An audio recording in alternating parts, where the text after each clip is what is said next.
அனைவருக்கும் வணக்கம். இது GK Shankar current affairs series. நான் ரேணுபிரியன் ஈஸ்வரன். இன்றைக்கி நம்ம பார்க்க போகிறது இந்திய அரசியலமைப்பில் ஒரு 300 கேள்விகள் நம்ம பார்க்க போகிறோம். 300 கொஸ்டின்ஸ் ஓவராலாக ஒரு ஃபுல் டெஸ்ட் மாதிரி நம்ம அதை ஃப்ரேம் பண்ணியிருக்கோம். ஸோ அதில் இருக்கக்கூடிய அடிப்படை அம்சங்கள் குறித்து விவாதிக்கலாம். இந்திய குடியுரிமை முதல் கொஸ்டின் நம்பர் 1.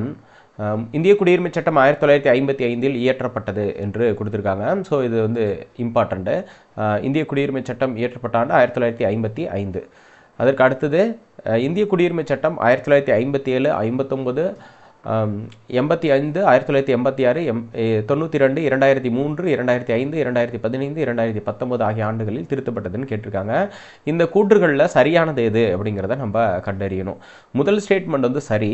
ஸோ இரண்டாவது ஸ்டேட்மெண்ட்டில் பார்த்தீங்கன்னா 1960 தான் திருத்திருப்பாங்க. இங்கே 59 கொடுத்துருக்கு. ஸோ அதனால் வந்து இந்த திருத்தப்பட்ட ஆண்டுகளில் ஒரு தவறு இருக்குது. ஸோ அதனால் 1 மட்டும் சரி. So question number 1 option A என்பது கரெக்டு. Next question number 2. பின்வரும் கூற்றுகளை ஆராய்க. ஜம்மு அண்ட் காஷ்மீர் யூனியன் பிரதேசத்தில் உள்ள சட்டமன்ற தொகுதிகளின் எண்ணிக்கை 114 என்று கொடுத்துருக்கு. ஜம்மு காஷ்மீர் மாநிலத்தில் உள்ள சிறப்புரிமைகளை பற்றி குறிப்பிடும் விதி 370 அப்படின்னு வந்து சொல்லியிருக்காங்க. ஸோ எஸ், 370 வந்து டெலீட் பண்ணிட்டாங்க. So previously it was Jammu and Kashmir மாநிலமாக இருந்தப்போ அதோடைய சிறப்புரிமைகளை பற்றி 370 தான் சொன்னிச்சு. அது யூனியன் பிரதேசமாக மாற்றப்பட்ட பிறகு 114 அப்படிங்கிற அளவில் மாற்றப்பட்டது. ஸோ இதோடைய ஆன்சர் என்பது இரண்டுமே சரி. அப்போது ஆப்ஷன் சி வரும். கொஸ்டின் நம்பர் 2 ஆப்ஷன் சி 1 மற்றும் 2 ஆகியவை சரி அப்படிங்கிற பேசிஸில் நம்ம வந்து புரிஞ்சுக்குவோம். ஸோ அதற்கு அடுத்தது கொஸ்டின் நம்பர் 3. பின்வரும் கூற்றுகளை ஆராய்க. இந்தியாவில் பிறப்பின் அடிப்படையில் குடியுரிமை பெற பெற்றோரில் ஒருவர் இந்தியராக இருக்க வேண்டும் என்ற விதி உருவாக்கப்பட்ட நாள் ஜூலை 1, 1987 என்று குறிப்பிட்டிருக்காங்க. அதுக்கு முன்னாடி பார்த்தீங்கன்னா இந்தியாவில் வசிக்கக்கூடியவர்களோட குழந்தைகளாக இருந்தாவே இந்திய குடியுரிமை பெற்ற முடியும் அப்படிங்கிறது இருந்துச்சு. ஆனால் இவங்க அதுக்கப்புறம் என்ன சேஞ்ச் பண்ணுறாங்கன்னா, இந்தியாவில் பிறப்பின் அடிப்படையில் குடியுரிமை பெற பெற்றோரில் ஒருவர் இந்தியராக இருக்க வேண்டும் என்ற விதி ஜூலை 1, 1987 உருவாக்கப்பட்டது. இந்தியாவில் பிறப்பின் அடிப்படையில் குடியுரிமை பெற பெற்றோரில் ஒருவர் இந்தியராக இருக்க வேண்டும், மற்றொருவர் சட்ட விரோதமாக குடியேறியராக இருக்கக்கூடாது அப்படின்னு வந்து இன்னொரு விதியை கொண்டு வந்தாங்க. இல்லீகல் மைக்ரண்ட்டாக இருக்கக்கூடாது அப்படின்னு வந்து சொன்னாங்க. அந்த விதி உருவாக்கப்பட்ட நாள் வந்து டிசம்பர் 3, 2004. இப்போ இன்னும் தெளிவாக நம்ம சொல்லணும், இந்தியாவில் பிறப்பின் அடிப்படையில் குடியுரிமை பெறுவதற்கு பெற்றோரில் ஒருவர் கட்டாயமாக இந்தியவராக இருக்க வேண்டும், மற்றொருவர் பார்த்தீங்கன்னா சட்டவிரோதமாக குடியேறியவராக இருக்கக்கூடாது என்ற இந்த 2 விஷயத்தையும் இன்ட்ரடியூஸ் பண்ணாங்க. ஸோ அதன் அடிப்படையில் 2மே சரி. அப்போது நான் என்ன சொல்லலாம் அப்படின்னு பார்த்தீங்கன்னா ஆப்ஷன் சி 1 மற்றும் 2 ஆகியவை சரி என்பது கொஸ்டின் நம்பர் 3க்கானது. Next question number 4. பின்வரும் கூற்றுகளை ஆராய்க. பின்வரும் கூற்றுகளில் என்ன சொல்கிறாங்க, குடியுரிமை திருத்த சட்டத்தின் நடைமுறை விதிகள் மார்ச் 11, 2024 வந்துச்சு அப்படின்னு வந்து சொல்கிறாங்க. குடியுரிமை திருத்த சட்டத்தின் விதிகள் மார்ச் 11, 2024 வெளியிடப்பட்டது. குடியுரிமை திருத்த சட்டம் நடைமுறைக்கு வந்த நாள் ஜனவரி 10, 2024 அப்படின்னு வந்து சொல்லியிருக்காங்க. ஸோ அப்போது 2024 அது நடைமுறைக்கு வரல. ஆல்ரெடி வந்து சிஏஏ சிட்டிசன்ஷிப் அமெண்ட்மெண்ட் ஆக்ட் 2019 திருத்தப்பட்டாலும் அது வந்து ஜனவரி 10, 2020 தான் நடைமுறைக்கு வந்துச்சு. ஸோ இதோடைய விதிகள் தான் இப்போ என்ன பண்ணாங்கன்னா மார்ச் 11 வந்து வெளியிட்டாங்க, நோட்டிஃபை பண்ணாங்க. மார்ச் 11, 2024 இது வந்து நோட்டிஃபை பண்ணி குடியுரிமையும் கொடுக்கப்பட்டு விட்டது என்பது குறிப்பிடத்தக்கது. சரிங்களா? அப்போ ஏ 1 மட்டும் சரி, 2வது ஸ்டேட்மெண்ட் வந்து இன்கரெக்ட் அப்படின்னு நம்ம சொல்லலாம். Next question number 5. Question number 5 என்ன சொல்லுதுன்னா, பின்வரும் கூற்றுகளை ஆராய்க. ஐஎல்பி முறையில் உள்ள மாநிலங்கள் அருணாச்சல பிரதேசம், நாகாலாந்து, மணிப்பூர் மற்றும் மிசோரம். ஐஎல்பி என்று சொல்லக்கூடிய இன்னர் லைன் பர்மிட் என்ற உள்நாட்டு சிறப்பு நுழைவு அனுமதி என்ற முறையில் உள்ள மாநிலங்கள் அப்படின்னு சொல்லும்போது அருணாச்சல பிரதேசம், நாகாலாந்து, மணிப்பூர் மற்றும் மிசோரம் அப்படின்னு வந்து சொல்லியிருக்காங்க. ஸோ இது பார்த்திங்க அப்படின்னா ஈஸ்ட் பெங்கால் ஃப்ரான்டியர் அப்படின்னு சொல்லக்கூடிய ஒரு நடைமுறையின் அடிப்படையில் பிரிட்டிஷ் அரசால் கொடுக்கப்பட்டது தான் இன்னர் லைன் பர்மிட், உள்நாட்டு சிறப்பு நுழைவு அனுமதி அப்படிங்கிறத பிரிட்டிஷ் தான் கொடுத்துச்சு. ஸோ அந்த பேசிஸில் தான் இது வந்து உருவாக்கப்பட்டது. அதுக்கப்புறம் அரசியலமைப்பின் 6வது அட்டவணையில் உள்ள மாநிலங்கள் அசாம், திரிபுரா, மேகாலயா, மிசோரம் வரும். அதுக்கு பதிலாக மணிப்பூர் இந்த இடத்துல கொடுத்துருக்காங்க. அப்போ ஸ்டேட்மெண்ட் 2 இன்கரெக்டு. 1 மட்டும் சரி என்பது குறிப்பிடத்தக்கது. கொஸ்டின் நம்பர் 6 அடுத்ததாக பின்வரும் கூற்றுகளை ஆராய்க. வெளிநாடு வாழ் இந்தியர் தினம் ஜனவரி 9 அன்று அனுசரிக்கப்படுகிறது. அயலக தமிழர் தினம் ஜனவரி 12 அன்று அனுசரிக்கப்படுகிறது. இரண்டுமே சரி. NRI டே 2 ஆண்டுகளுக்கு ஒரு முறை கொண்டாடப்படுகிறது, நான் ரெசிடென்ட் இந்தியன் டே என்று. அதே மாதிரி தமிழ்நாடு அரசும் அயலக தமிழர் தினம் அப்படின்னு வெளிநாடு வாழ் தமிழர் தினம் அப்படின்னு சொல்லிட்டு ஜனவரி 12 வந்து அனுசரிக்கிறது. வெளிநாட்டில் வாழும் தமிழர்கள் அவங்களுக்கு தேவையான வசதிகள், அவங்களுக்கு ஏதாவது சிக்கல் இருந்துச்சுன்னா தமிழ்நாடு அரசு உதவும் வகையில் ஒரு போர்ட்டலை வந்து கிரியேட் பண்ணியிருக்காங்க. ஸோ அதன் அடிப்படையில் தான் இது வந்து சொல்லியிருப்பாங்க. அது இல்லாமல் வேர்களை தேடி அப்படின்னு ஒரு ஸ்கீமை கூட இன்ட்ரோடியூஸ் பண்ணியிருக்காங்க. அயல் நாட்டில் வாழக்கூடிய தமிழ் மக்களை தமிழ்நாட்டுக்கு அழைத்து வந்து கீழடி மாதிரியான அகலாய்வு தளங்களை காட்டி அவங்களுக்கு வந்து தமிழ் பண்பாட்டுடைய முக்கியத்துவத்தை உணர்த்துவதாக இந்த திட்டம் அமைந்திருக்கிறது என்பது குறிப்பிடத்தக்கது. அதனால் இந்த பர்டிகுலர் கொஸ்டினுக்கு நம்ம ஆன்சர் வந்து 2ம் சரிதான். அப்போ ஆப்ஷன் சி 1 மற்றும் 2 ஆகியவை சரி. Next question number 7. Question number 7 பொறுத்துக வடிவில் ஒரு கேள்வி வந்து அமைஞ்சிருக்கு. ஸோ இது என்ன சொல்லுது அப்படின்னு பார்த்தீங்கன்னா 77ஆவது சட்டத்திருத்தம் 1995, 93ஆவது சட்டத்திருத்தம் 2005, 103ஆவது சட்டத்திருத்தம் 2019, 76ஆவது சட்டத்திருத்தம் 1994 அப்படின்னு சொல்லக்கூடிய இதை வந்து மேட்ச் பண்ண சொல்லியிருக்காங்க. சரிங்க, இதன் அடிப்படையில் எப்படி மேட்ச் பண்ணுறாங்கன்னு பார்க்கலாம். இந்த 77ஆவது சட்டத்திருத்தம் 1995 அப்படிங்கிறது ஓபிசி 27% இடஒதுக்கீட்டை வழங்குவதை பற்றி குறிப்பிடுகிறது. அப்போது இதோட தொடர்புடையது.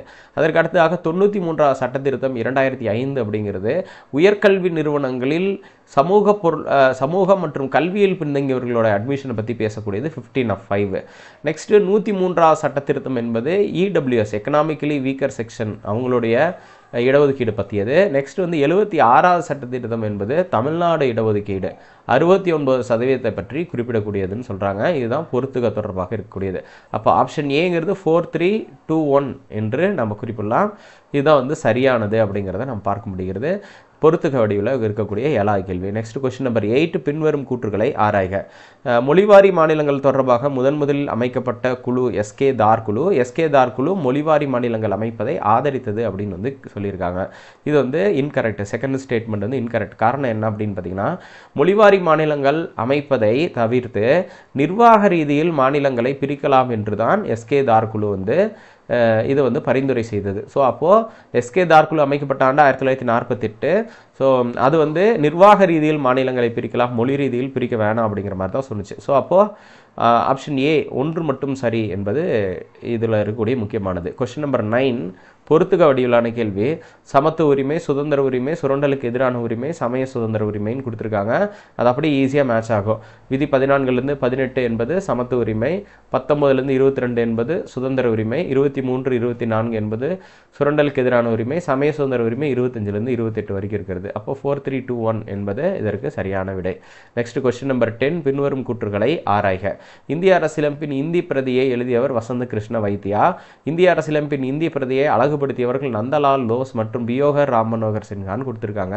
ஸ்டேட்மெண்ட் 2 வந்து இன்கரெக்ட். ஏன் அப்படின்னா இந்திய அரசியலமைப்பின் இந்தி பிரதியை எழுதியவர் வசந்த கிருஷ்ண வைத்தியா, அதில் எந்த தவறும் கிடையாது. ஆனால் அதை அழகுபடுத்தியவர் நந்தலால் போஸ் மட்டும்தான். ஆனால் பியோகர் ராம் மனோகர் சிங்காவும் சேர்த்து கொடுக்கறதுனால அந்த ஸ்டேட்மெண்ட் தப்பு. ஆப்ஷன் ஏ 1 மட்டும் சரி என்பது குறிப்பிடத்தக்கது. நெக்ஸ்ட் கொஸ்டின் நம்பர் 11 சட்டத்தின் ஆட்சி என்ற சொல்லை முன்மொழிந்தவர் யார்? ரூல் ஆஃப் லா என்ற இந்த சட்டத்தின் ஆட்சி என்பதை முன்மொழிந்தவர் பிரிட்டிஷ் சட்ட அறிஞர் ஏவி டைசி. இவர் எழுதின புத்தகம் வந்து ரூல் ஆஃப் லா என்பது குறிப்பிடத்தக்கது. அப்போ ரூல் ஆஃப் லா என்பது வந்து ஈக்குவாலிட்டி பிஃபோர் லா அப்படின்னு வந்து சொல்கிறாங்க. சட்டத்தின் முன்பு அனைவரும் சமம் என்பது இந்த ரூல் ஆஃப் லா சட்டத்தின் ஆட்சியோடைய எலமெண்ட் கான்செப்ட் என்று அவர் குறிப்பிட்டார். நெக்ஸ்ட் கொஸ்டின் நம்பர் 12 பின்வரும் இணைகளை ஆராய்க. 76ஆவது சட்டத்திருத்தம் 1994, 77ஆவது சட்டத்திருத்தம், 106ஆவது சட்டத்திருத்தம். இதில் எது தவறாக பொருந்திருக்கிறது அல்லது சரியாக பொருந்திருக்கிறது? இவங்க மேல்கண்ட இணைகளில் சரியாக பொருந்திருக்கிறது தான் கேட்டிருக்காங்க. இதில் பார்த்தீங்கன்னா 3 இணைகளும் சரியாக தான் பொருந்திருக்கு. தமிழ்நாடு இடஒதுக்கீட்டு 69%, ஓபிசி இடஒதுக்கீடு 27%, 106ஆவது சட்டத்திருத்தம் பெண்களுக்கு லோக்சபா மற்றும் சட்டமன்ற கீழவையில் 33% இடஒதுக்கீட்டை வழங்குவது. அப்போ 3 இணைகளும் சரியாக பொருந்தியது அப்படிங்கிறத நாம் பார்க்க முடியாது. கொஸ்டின் நம்பர் 13 பொறுத்துக வடிவில் இந்த முக்கியமான அம்சங்களை பொறுத்து சொல்லியிருக்காங்க. 19(1)A, 19(1)B, 19(1)C, 19(1)D அப்படிங்கிறத பொருத்தணும். ஸோ 19(1)A என்பது பார்த்திங்கன்னா பேச்சு எழுத்து கருத்துரிமை பற்றி குறிப்பிடக்கூடியது. ஸோ அதை வந்து நம்ம பார்க்குறோம். அதற்கு அடுத்தது 19(1)B என்பது பார்த்திங்க அப்படின்னா அமைதியாக கூடும் உரிமை, கூட்டும் உரிமை. அதற்கு அடுத்தது கூட்டம் கூடனா சங்கம் அமைப்பாங்க, சங்கம் அமைக்கும் சுதந்திரம். சங்கம் அமைச்சதுக்கப்புறம் நடமாடுவாங்க. அப்போ இது என்ன சொல்லுவாங்க, 2143 என்ற அடிப்படையில் மேட்ச் ஆகுது. ஆப்ஷன் சி என்பது சரியான விடை. கொஸ்டின் நம்பர் 14, பின்வரும் கூற்றுகளை ஆராய்க. கல்வி உரிமை சட்டம் இயற்றப்பட்ட ஆண்டு 2009. கல்வி உரிமை சட்டம் நடைமுறைக்கு வந்த நாள் ஏப்ரல் 1, 2010. ரெண்டு ஸ்டேட்மெண்ட்டும் கரெக்டு. ஆப்ஷன் சி இதற்கு சரியானது. Next question number 16. Question number 15. Yes, question number 15. அரசியலமைப்பு விதி 21 வாழ்வதற்கான உரிமை பற்றி குறிப்பிடுகிறது மற்றும் தனிநபர் சுதந்திரம் பற்றி சொல்லுது. ஸோ அப்போ இந்த ப்ரைவசி அண்ட் பர்சனல் லிபர்ட்டி பற்றி சொல்வதற்கு ரைட் டு லைஃப் என்பதை குறிப்பிடுகிறது. 21 ஒரு தனிநபரின் சுதந்திரம் சட்டத்தினால் ஏற்படுத்தப்பட்ட நடைமுறையை தவிர வேறு எந்த வகைகளிலும் மீறக்கூடாது அப்படின்னு சொல்லிட்டு இதில் வந்து சொல்லியிருக்காங்க. அப்போ இரண்டுமே சரி. ஆப்ஷன் சி 1 மற்றும் 2 ஆகியவை சரி என்று நாம் குறிப்பிடலாம். நெக்ஸ்ட் கொஸ்டின் நம்பர் 16, பின்வரும் கூற்றுகளை ஆராய்க. ஏகே கோபாலன் வழக்கு 1950 நடைபெற்றது. மேற்கண்ட வழக்கில் சட்டத்தினால் ஏற்படுத்தப்பட்ட நடைமுறை இயற்கை நீதி கோட்பாடுகளை உள்ளடக்கும் என்று தீர்ப்பளிக்கப்பட்டதுன்னு சொல்கிறாங்க. Second statement incorrect, first statement correct. இதில் மேற்கண்ட வழக்கில் சட்டத்தினால் ஏற்படுத்தப்பட்ட நடைமுறை இயற்கை நீதி கோட்பாடுகளை உள்ளடக்காதுன்னு தான் தீர்ப்பு சொன்னாங்க. ஸோ அப்போது அதன் அடிப்படையில் 1 மட்டும் சரி. அடுத்த கொஸ்டின் வந்து மேனகா காந்தி வழக்கு. கொஸ்டின் நம்பர் 17 1978 நடைபெற்றது என்பது குறிப்பிடத்தக்கது. மேற்கண்ட வழக்கில் சட்டத்தினால் ஏற்படுத்தப்பட்ட நடைமுறை இயற்கை நீதி கோட்பாடுகளை உள்ளடக்காதுன்னு தீர்ப்பளிக்கப்பட்டதுன்னா இது தப்பு. ஸ்டேட்மெண்ட் 1 மட்டும் கரெக்டு. ஆனால் இந்த தீர்ப்பில் தான் என்ன சொன்னாங்கன்னா procedure established by law can include principle of natural justice என்ற ஒரு தீர்ப்பு வந்து வழங்கப்பட்டது அப்படிங்கிறத நாம் பார்க்க முடிகிறது. ஸோ அப்போ procedure established by law can include the principle of natural justice என்பது 17 சொல்லியிருக்கிறது. 1 மட்டும் சரி. கொஸ்டின் நம்பர் 18, போக்சோ சட்டம் 2012 ஆண்டு இயற்றப்பட்டது என்று சொல்லுவாங்க. அப்போ prevention of children from sexual offences ஆக்டை தான் போக்சோ சட்டம்னு சொல்கிறாங்க. போக்சோ சட்டம் 2012 ஆண்டு இயற்றப்பட்டது. போக்சோ சட்டத்தின்படி 12 வயதுக்குட்பட்ட குழந்தைகள் பாலியல் வன்முறைக்கு உட்படுத்தினால் மரண தண்டனை விதிக்கப்படும் அப்படின்னு சொல்லியிருக்காங்க. ஸோ அப்போ இரண்டுமே சரி. 1 மற்றும் 2 ஆகியவை சரி என்பது குறிப்பிடத்தக்கது. நெக்ஸ்ட் கொஸ்டின் நம்பர் 19, பின்வரும் கூற்றுகளை ஆராய்க. சட்டத்திற்கு புறம்பாக கடத்துதல் தடை சட்டம் 1956 இயற்றப்பட்டது.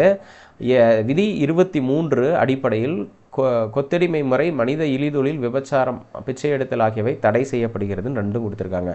ரெண்டுமே சரியானது தான். ஸோ அப்போது இல்லிசிட் டிராஃபிக் என்று ஒன்று இருக்கிறது. சட்டத்திற்கு புறம்பாக மனிதர்களை கடத்துதல் என்பது அதுக்கான தடை சட்டம் 1956 இயற்றப்பட்டது என்பது சரியானது. நெக்ஸ்ட் குழந்தை தொழிலாளர் முறை ஒழிப்பு சட்டம் 1986 இயற்றப்பட்டது. கொஸ்டின் நம்பர் 20, பின்வரும் கூற்றுகளை ஆராய்க. குழந்தை தொழிலாளர் முறை ஒழிப்பு சட்டம் 1986 இயற்றப்பட்டது. இந்த சட்டம் குழந்தை தொழிலாளர் மற்றும் வளரிளம் பருவம் கொண்ட தொழிலாளர் நலச்சட்டம் என்று 2016 பெயர் மாற்றம் செய்யப்பட்டது. இப்போ ரெண்டுமே சரி. ஆப்ஷன் சி 1 மற்றும் 2 ஆகியவை சரி. நெக்ஸ்ட் கொஸ்டின் நம்பர் 21, அரசியலமைப்பு விதி 25 ஒருவர் தான் விரும்பும் மதத்தை பின்பற்றவும் மேம்படுத்தவும் பரப்பும் உரிமை உள்ளது என்று விதி 25 சொல்லுது. அதுக்கப்புறம் 27 என்ன சொல்லுதுன்னா மதம் சார்ந்த நிறுவனங்கள் நிறுவவும் அவற்றை நிர்வகிக்கும் உரிமை உள்ளதுன்னு கொடுத்துருக்காங்க. இது தப்பு. ஏன் அப்படின்னா 26 தான் இதில் சொல்லியிருக்காங்க. மதம் சார்ந்த நிறுவனங்களை நிறுவவும் அவற்றை நிர்வகிக்கும் உரிமை உள்ளது அப்படின்னு சொல்லியிருக்காங்க. அப்போ 1 மட்டும் சரி. ஆப்ஷன் ஏ என்பது 1 மட்டும் சரி. 21வது கொஸ்டின்.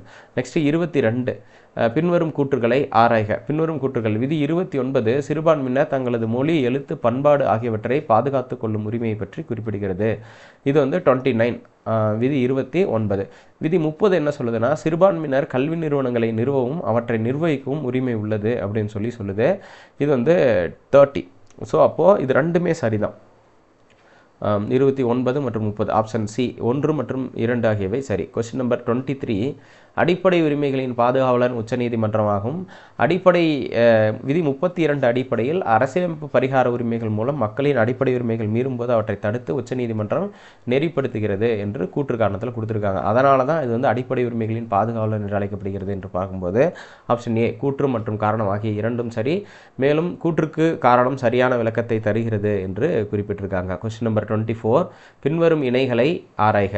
தொழிற்சாலை சட்டம் 1948, சுரங்க சட்டம் சுங்கச்சட்டம் 1952, தோட்ட தொழிலாளர் சட்டம் 1953 என்று குறிப்பிட்டிருக்காங்க. ஸோ அப்போ இதில் இந்த சுரங்க சட்டத்தை தான் ஸ்பெல் எரராக இருக்குது. ஸோ சுரங்க சட்டம் 1952 என்று நம்ம பார்க்குறோம். ஸோ மைன்ஸ் ஆக்ட் அப்படிங்கிறத நம்ம பார்க்குறோம். ஸோ அதன் அடிப்படையில் பார்க்கும்போது 2 இணைகள் வந்து இங்கே சரியாக பொருந்திருக்கிறது அப்படிங்கிறத நம்ம பார்க்க முடியும். இன்கேஸ் இதை நம்ம சுங்க சட்டம்னே அப்படியே வச்சுக்கிட்டோம் அப்படின்னா ஒரு இணை மட்டும் சரியாக பொருந்தியது. அது ஒரு ஸ்பெல் எரர். ஸோ அந்த அடிப்படையில் நம்ம புரிஞ்சுக்கலாம். நெக்ஸ்ட் கொஸ்டின் நம்பர் 25, 25வது கொஸ்டின், பின்வரும் இணைகளை ஆராய்க. பீடி மற்றும் சிகரெட் ஆலை தொழிலாளர் சட்டம் 1966 இயற்றப்பட்டது. கப்பல் வணிக சட்டம் 1958 இயற்றப்பட்டது. ஊதியமில்லா தொழில் பழகுனர் சட்டம் 1961 இயற்றப்பட்டது. இதில் 63 கொடுத்துருக்காங்க. அப்போ 2 இணைகள் மட்டும் சரியாக பொருந்தி இருக்கிறது என்பது குறிப்பிடத்தக்கது.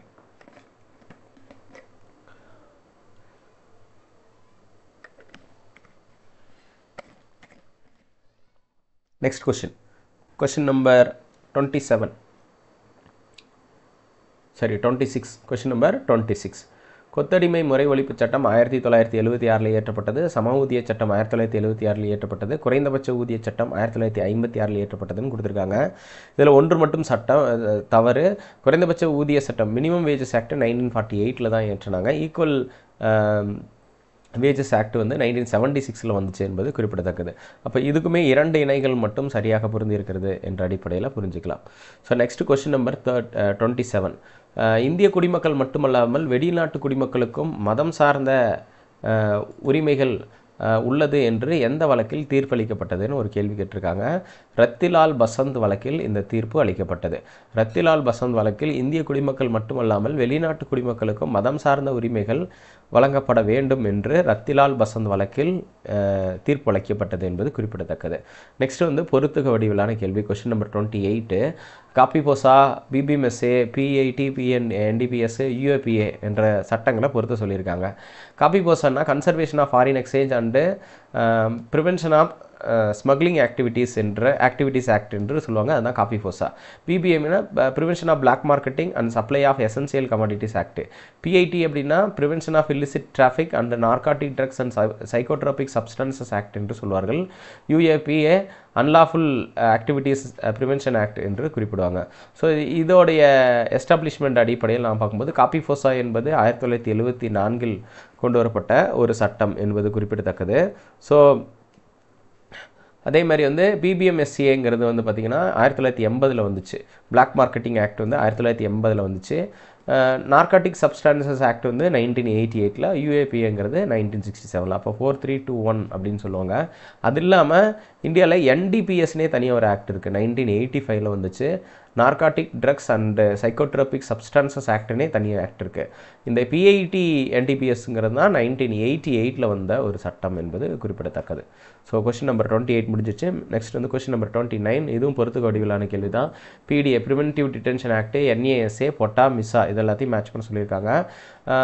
தடுப்பு காவல் சட்டத்தை தான் பிடிஏன்னு சொல்லுவாங்க. தேசிய பாதுகாப்பு சட்டம் national security act NASA, prevention of terrorism act வந்து POTA, MISA maintenance of internal security act என்று நம்ம குறிப்பிடுவோம்.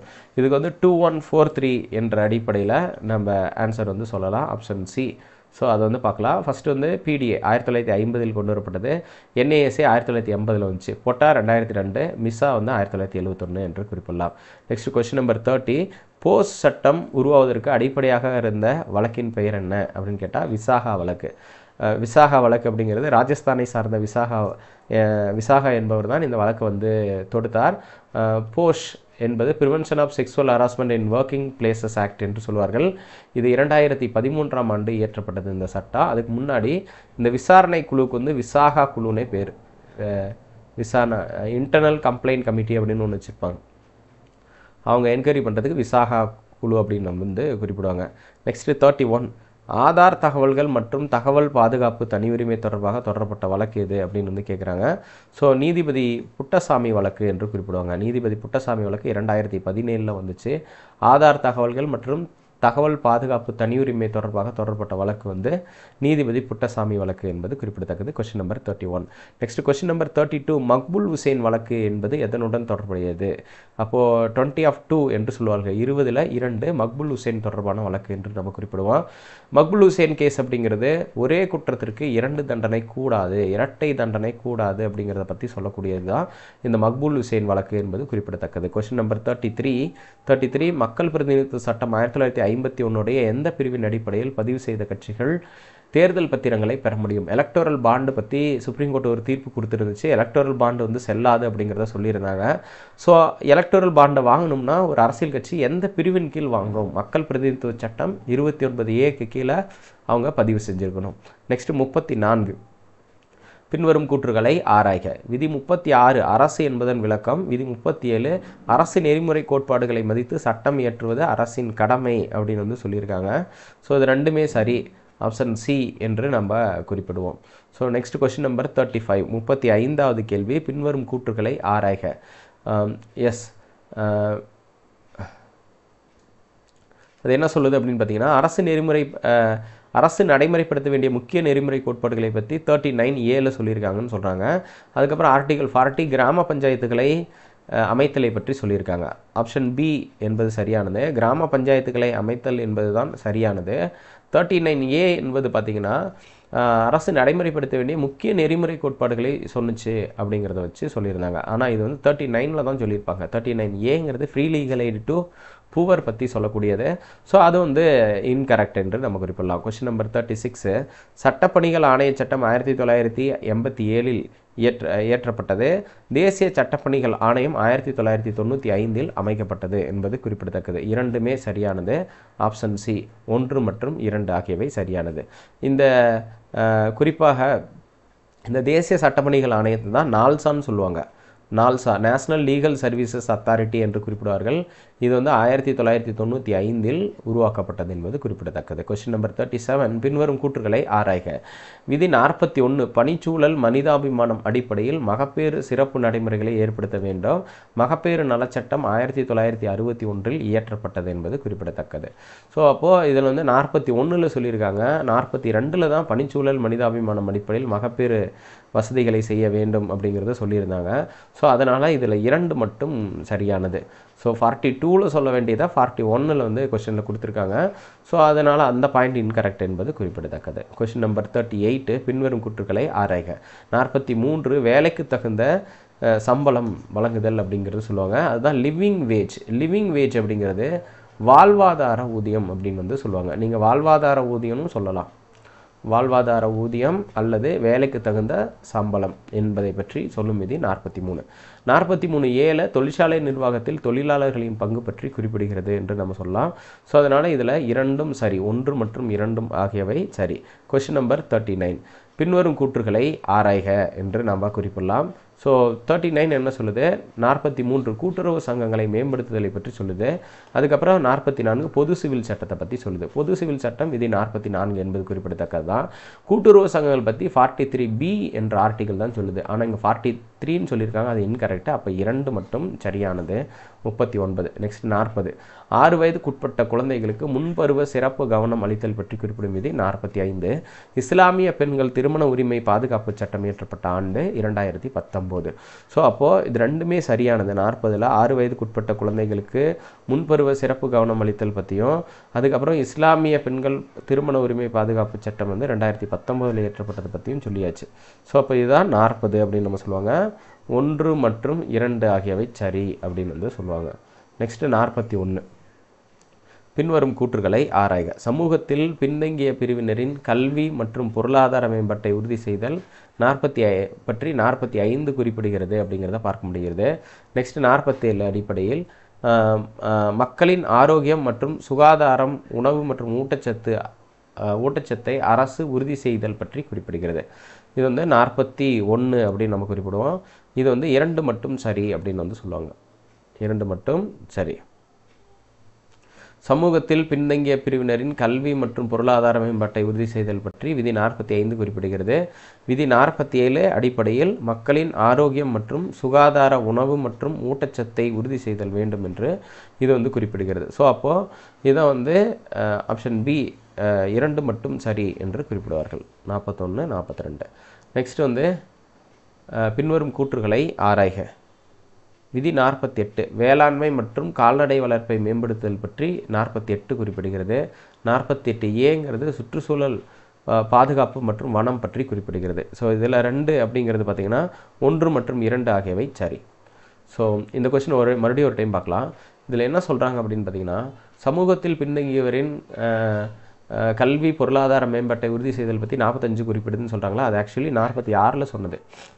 அதனால் இது வந்து இன்கரெக்டு. பட் 47ங்கிறது அடிப்படையில் மக்களின் உடல் ஆரோக்கியம் மற்றும் சுகாதாரம் உணவு பற்றி சொல்லுது. 47 தான். அதனால தான் 2 மட்டும் சரின்னு சொன்னோம்.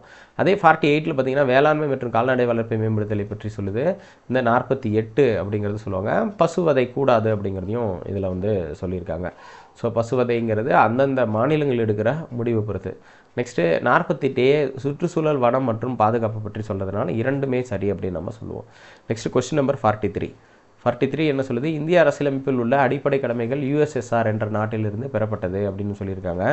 இந்திய அரசியலமைப்பில் உள்ள அடிப்படை கடமைகளின் எண்ணிக்கை 10 என்று குறிப்பிட்டிருக்காங்க. அது தப்பு. 11 கடமைகள் இருக்குது. 1 மட்டும் சரி என்பது குறிப்பிடத்தக்கது. நெக்ஸ்ட் வந்து கொஸ்டின் நம்பர் 44 ராஜமன்னார் குழுவின் பரிந்துரைகளில் அல்லாதது இது என்று குறிப்பிடுறது. ஸோ அதில் என்ன சொல்கிறாங்கன்னா, விதி 356 மாநில அவசர நிலையை நீக்குதல் அப்படின்னு வந்து சொல்லியிருக்காங்க. இது பரிந்துரைக்கப்பட்ட ஒன்று தான். மாநிலங்களின் நிதி ஆதாரங்களை அதிகரித்தல் இதுவும் பரிந்துரைக்கப்பட்டது தான். அகில இந்திய பணிகளை நீக்குதல் இதுவும் வந்து பரிந்துரைக்கப்பட்டது தான். ஆனால் மாநிலங்களுக்கு இடையிலான குழுவை கலைத்தல் என்பது வந்து பரிந்துரைக்கப்படாதது. ஸோ அப்போது ஆப்ஷன் டி என்பது இதற்கான answer. Question number 45 Sardar Charan Singh குழு 1976 10 அடிப்படை கடமைகளை பரிந்துரை செய்தது. அடிப்படை கடமைகளின் செயல்திறனை ஆய்வு செய்வதற்காக நீதிபதி வர்மா குழு அமைக்கப்பட்டது என்று குறிப்பிட்டிருக்காங்க. 2 மட்டும் சரி. முன்னாடி இருக்கிறதுல இது சரண் சிங் கிடையாதுங்க, ஸ்வரன் சிங் குழு தான் பரிந்துரைத்தது. சர்தார் சரண் சிங் கிடையாது. அப்போ இன்கரெக்ட் அது. நெக்ஸ்ட் கொஸ்டின் நம்பர் 46 பொறுத்துக. பொது கணக்கு குழு, மதிப்பீட்டு குழு, பொதுத்துறை நிறுவனங்கள் குழு, துறை ரீதியிலான குழு இது வந்து அமைக்கப்பட்ட வருடங்கள் அடிப்படையில் சொல்லியிருக்காங்க. பொது கணக்கு குழு தான் இருக்கிறதுலே ரொம்ப பழமையானது. பொது கணக்கு குழு 1921 வந்து உருவாக்கப்பட்டது. 1921 என்பது குறிப்பிடத்தக்கது. அப்புறம் மதிப்பீட்டு குழு பார்த்திங்கன்னா 1950 உருவாக்கப்பட்டது என்பது குறிப்பிடத்தக்கது. அப்புறம் பொதுத்துறை நிறுவனங்கள் குழு பார்த்திங்க அப்படின்னா 1964 உருவாக்கப்பட்ட ஒரு குழு. அதற்கு அடுத்ததாக துறை ரீதியிலான குழு 1993 உருவாக்கப்பட்டது. 1993 இது வந்து உருவாக்கப்பட்டது அப்படின்னு நம்ம சொல்லுவாங்க. ஸோ இதன் அடிப்படையில் தான் நம்ம இதை புரிஞ்சுக்கிறோம். ஆப்ஷன் 5432 அப்படின்னு நம்ம சொல்லுவாங்க.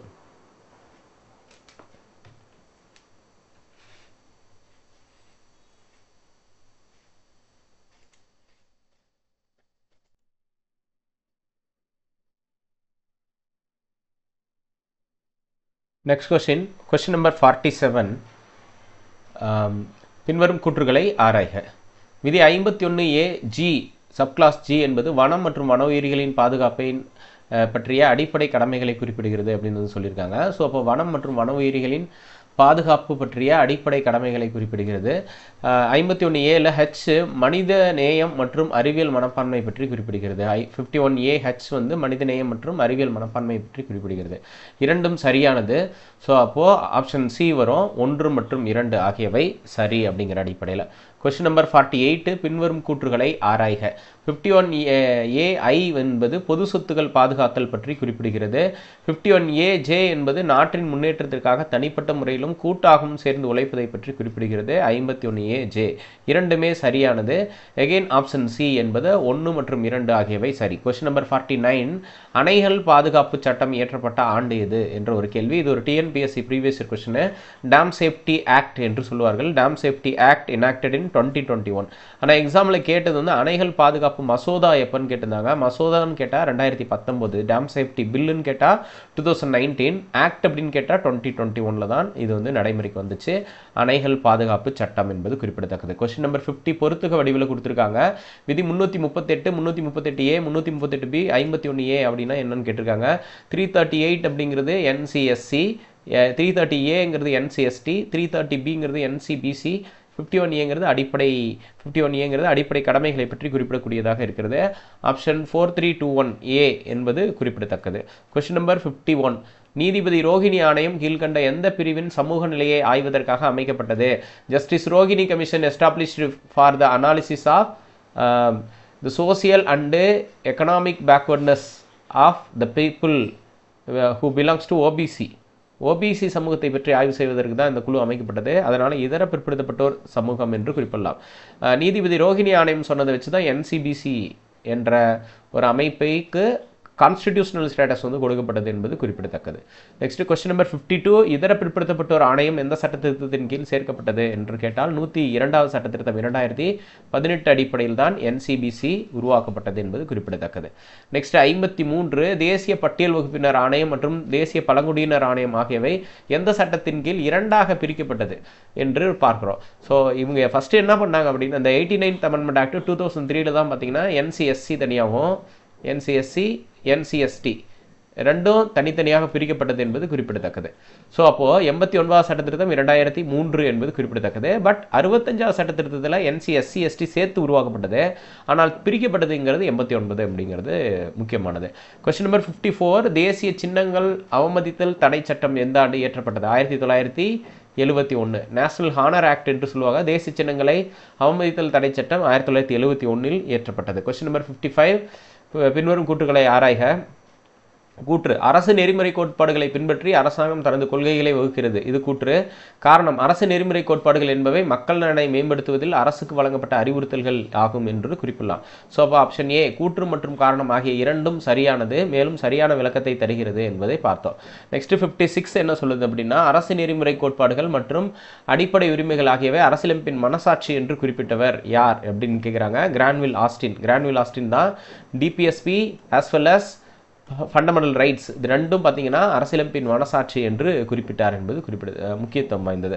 நெக்ஸ்ட் வந்து அரசு நெறிமுறை கோட்பாடுகளை குறிக்கோள்களின் அறிக்கை என்று அப்ஜெக்டிவ் ஆஃப் த மேனிஃபெஸ்டோ என்று குறிப்பிட்டவர். DPSP is the objective of the manifesto என்று சொல்லுவாங்க. நோக்கங்களின் அறிக்கை என்று சொன்னவர் யார்? Directive principles of state policy அந்த மாதிரி சொன்னது யார் அப்படின்னு கேட்டீங்கன்னா KC வியர் தான் சொல்லியிருப்பார்.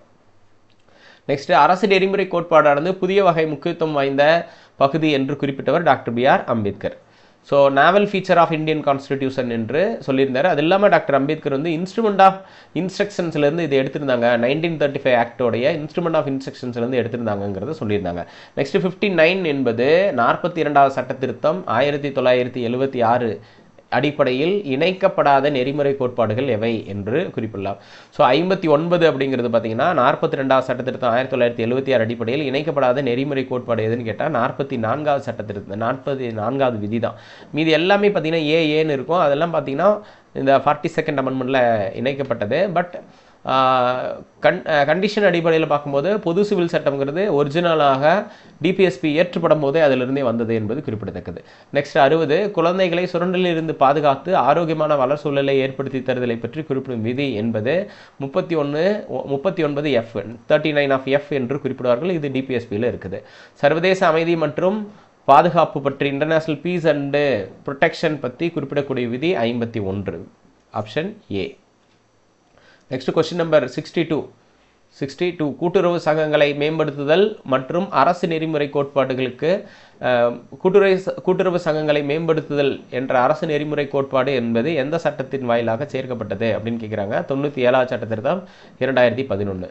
சர்வதேச கோட்பாடுகளில் அல்லாதது எது என்று நாம் பார்க்கும்போது சர்வதேச கோட்பாடுகளில் 44 வரும், 45 வரும், 49 வரும், 48 வராது. 48A தான் வரும், 48A வரும். இது வந்து வேளாண்மை பற்றி குறிப்பிடக்கூடியது 48Aங்கிறது சுற்றுச்சூழல் பற்றி குறிப்பிடக்கூடியது என்பது முக்கியத்துவம் வாய்ந்தது. புராதன சின்னங்களை பாதுகாத்தல் பற்றி 49 வந்து சொல்லுது. 64th கொஸ்டின் அரசு நெறிமுறை கோட்பாடுகளும் அடிப்படை உரிமைகளும் அரசு நெறிமுறை கோட்பாடுகளும் முரண்பட்டால் அடிப்படை உரிமைகளே மேலோங்கும் என்று எந்த வழக்கில் தீர்ப்பு வழங்கப்பட்டது? செம்பகம் துரைராஜன் வழக்கு 1951 இந்த தீர்ப்பு வழங்கப்பட்டது என்பது குறிப்பிடத்தக்கது. Next question number 65. பெண்களுக்கு லோக்சபா மற்றும் சட்டமன்றத்தின் கீழவையில் 33% இடஒதுக்கீட்டை வழங்குவதற்கான சட்ட திருத்தம் எது என்று கேட்டிருக்காங்க. 106வது சட்ட திருத்தம் என்பது குறிப்பிடத்தக்கது. நெக்ஸ்ட் 66. பின்வரும் கூற்றுகளை ஆராய்க. இந்தியாவின் தேசிய நாட்காட்டியை வடிவமைத்தவர் மேக்நாத் சகா. சகா நாட்காட்டி கிபி 78 கனிஷ்கர் காலத்தை சார்ந்தது என்று குறிப்பிட்டிருக்காங்க. ஸோ 1 மற்றும் 2 ஆகியவை சரி. Option C. Next question number 67. வாடகை தாய் ஒழுங்குமுறை விதிகள் வெளியிடப்பட்ட ஆண்டு எது அப்படின்னு கேட்டிருக்காங்க. வாடகை தாய் ஒழுங்குமுறை விதிகள் 2022 வெளியிடப்பட்டது. வாடகை தாய் ஒழுங்குமுறை சட்டம் 21 கொண்டு வரப்பட்டது என்பது குறிப்பிடத்தக்கது. ஸோ அப்போது இந்த வாடகை தாய் ஒழுங்குமுறை விதிகள் அப்படிங்கிறது 2022 வெளியிடப்பட்டது என்பது குறிப்பிடத்தக்கது. நெக்ஸ்ட் 68. பின்வரும் கூற்றுகளை ஆராய்க. இந்திய அரசியலமைப்பு சட்டத்தை ஏற்றுக்கொண்டு கையெழுத்திட்டவர்களின் எண்ணிக்கை 284 என்பது சரியானது. நெக்ஸ்ட் இந்திய அரசியலமைப்பு சட்டம் ஏற்றுக்கொள்ளப்பட்ட போது உடனடியாக நடைமுறைக்கு வந்த விதிகளோட எண்ணிக்கை 15 என்பதும் சரியானது.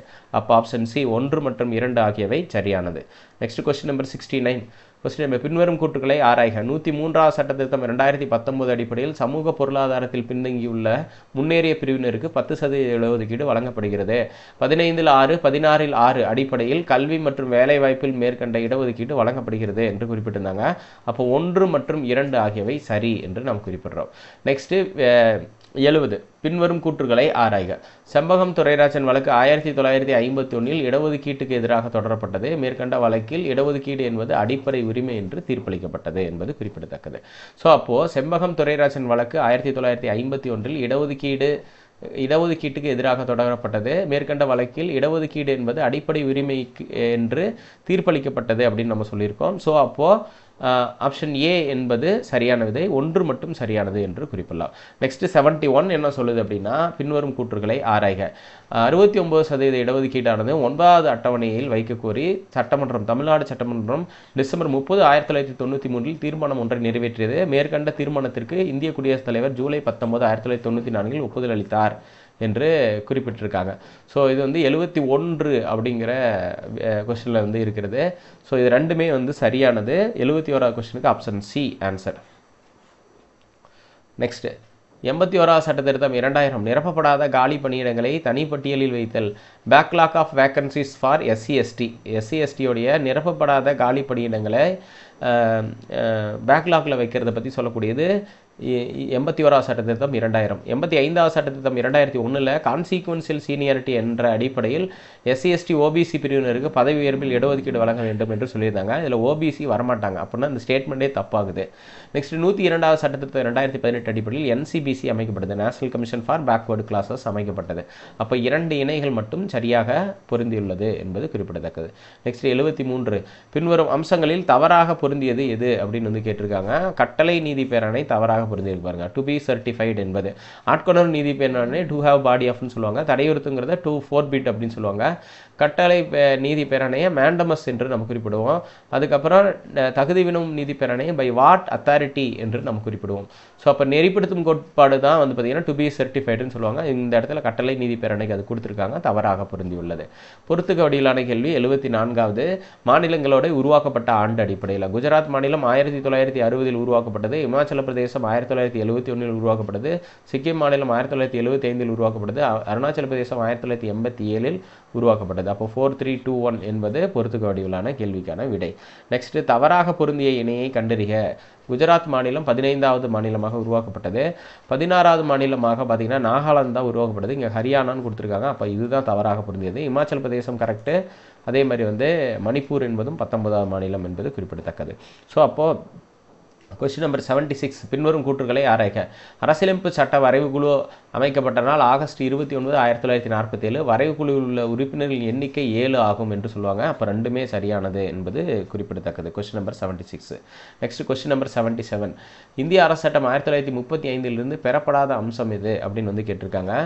நீதித்துறை தகவல்கள் அங்கேருந்து தான் வாங்கினாங்க, அது சரி. நிர்வாக தகவல்களும் அங்கேருந்து தான் வாங்கினாங்க. அதிக அதிகாரம் வாய்ந்த மத்திய அரசுங்கிறது கனடாவிலிருந்து பெறப்பட்டது. அப்போ இதுதான் வந்து தவறானது. கூட்டாட்சி முறை என்பதும் இந்திய அரசு சட்டத்திலிருந்து தான் பெறப்பட்டது. கொஸ்டின் நம்பர் 78 பொறுத்துக்க வடிவிலானது. பிரிட்டிஷ், அமெரிக்கா, ரஷ்யா, கனடா இந்த 4 இருக்குது. இதன் அடிப்படையில் 3412 என்ற இது வந்து ஆன்சராக வருது. 3412 சரி 3421 ஆப்ஷன் சி பார்க்கலாம். பிரிட்டிஷ்லேருந்து என்ன எடுத்தாங்க? சட்டத்தின் ஆட்சி எடுத்தாங்க. அமெரிக்காவிலிருந்து சுதந்திரமான நீதித்துறை, ரஷ்யாவிலிருந்து அடிப்படை கடமைகள், கனடாவிலிருந்து கூட்டாட்சி தத்துவம். நெக்ஸ்ட், ஒரியா மொழியின் பெயர் ஒடியா என்று எந்த சட்டத்திருத்தத்தின் வாயிலாக மாற்றப்பட்டது என்ற ஒரு கேள்வி. ஸோ 96வது சட்டத்திருத்தம் 2011 அடிப்படையில் இந்த மாற்றம் நடந்தது. ஆப்ஷன் டி என்பது சரியானது. 96வது சட்டத்திருத்தம் 2011 அடிப்படையில் இது மாற்றப்பட்டது. கொஸ்டின் நம்பர் 80 கூட்டுறவு சங்கங்கள் பின்வரும் எந்த சட்டத்திருத்தத்தின் அடிப்படையில் இணைக்கப்பட்டது என்ற ஒரு கேள்வி. கூட்டுறவு சங்கங்கள் 97வது சட்டத்திருத்தம் 2011 அடிப்படையில் இணைக்கப்பட்டது. Next question number 81 Jammu Kashmir மாநிலத்தில் விதி 370 என்பது நீக்கப்பட்ட நாள் என்று பார்த்தீங்கன்னா ஆகஸ்ட் 5, 2019 நீக்கப்பட்டது. மேற்கண்ட அறிவிப்பு நடைமுறைக்கு வந்த நாள் அக்டோபர் 31, 2019. ஆனால் இங்கே 2020ன்னு கொடுத்துருக்காங்க. அப்போ ஸ்டேட்மெண்ட் 2 வந்து இன்கரெக்டு, ஸ்டேட்மெண்ட் 1 என்பது கரெக்டு. அப்போது ஆப்ஷன் ஏ என்பது சரியான விடை என்பதை நம்ம சொல்லலாம்.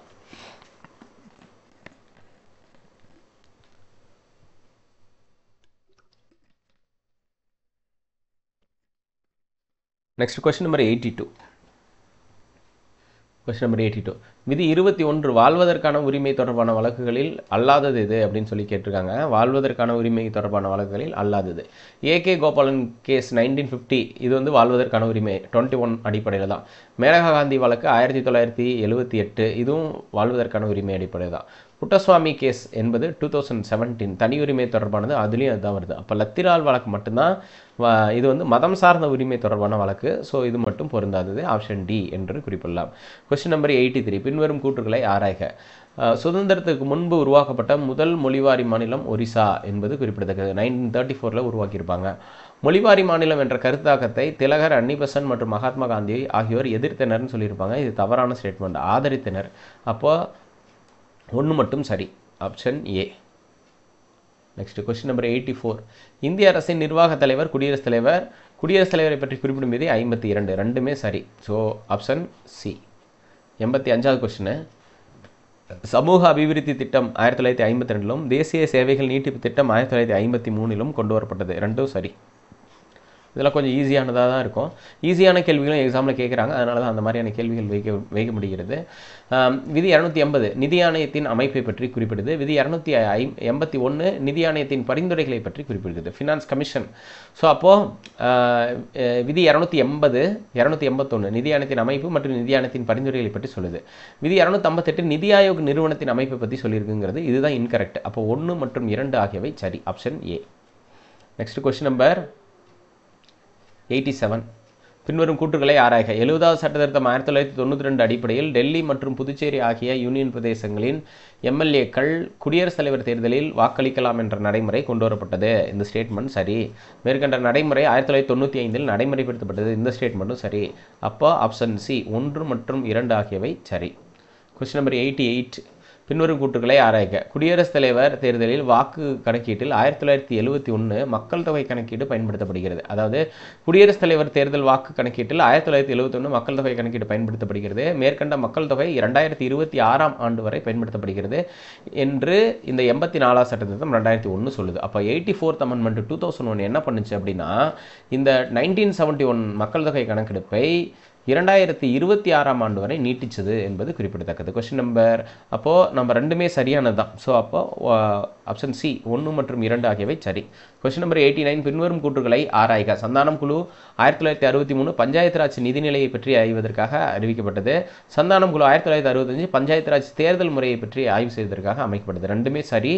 அப்போது ஆப்ஷன் சி 1 மற்றும் 2 ஆகியவை சரி. இதெல்லாம் நல்லா படித்தது தான். அதனால் டக்குன்னு அடுத்த கொஸ்டினுக்கு போகலாம். பின்வரும் கூற்றுக்களை ஆராய்க. குடியரசுத் தலைவர் இந்திய நிர்வாகத்தின் தலைவராக அறியப்படுகிறார். அமைச்சரவை குழு ஆலோசனையின் பேரில் குடியரசுத் தலைவர் மத்திய நிர்வாகத்தை மேற்கொள்கிறார் என்பது குறிப்பிடத்தக்கது. ஸோ அப்போது இந்த நிர்வாக தலைவர் இந்திய நிர்வாகத்துடைய தலைவராக இருக்கிறதுனால தான் அவருக்கு ஆலோசனை குழு நியமிக்கப்பட்டிருக்கிறது. ஸோ அப்போது கூற்று காரணம் ஆகியவை சரியான விளக்கத்தை தருகிறது என்று நம்ம குறிப்பிடலாம்.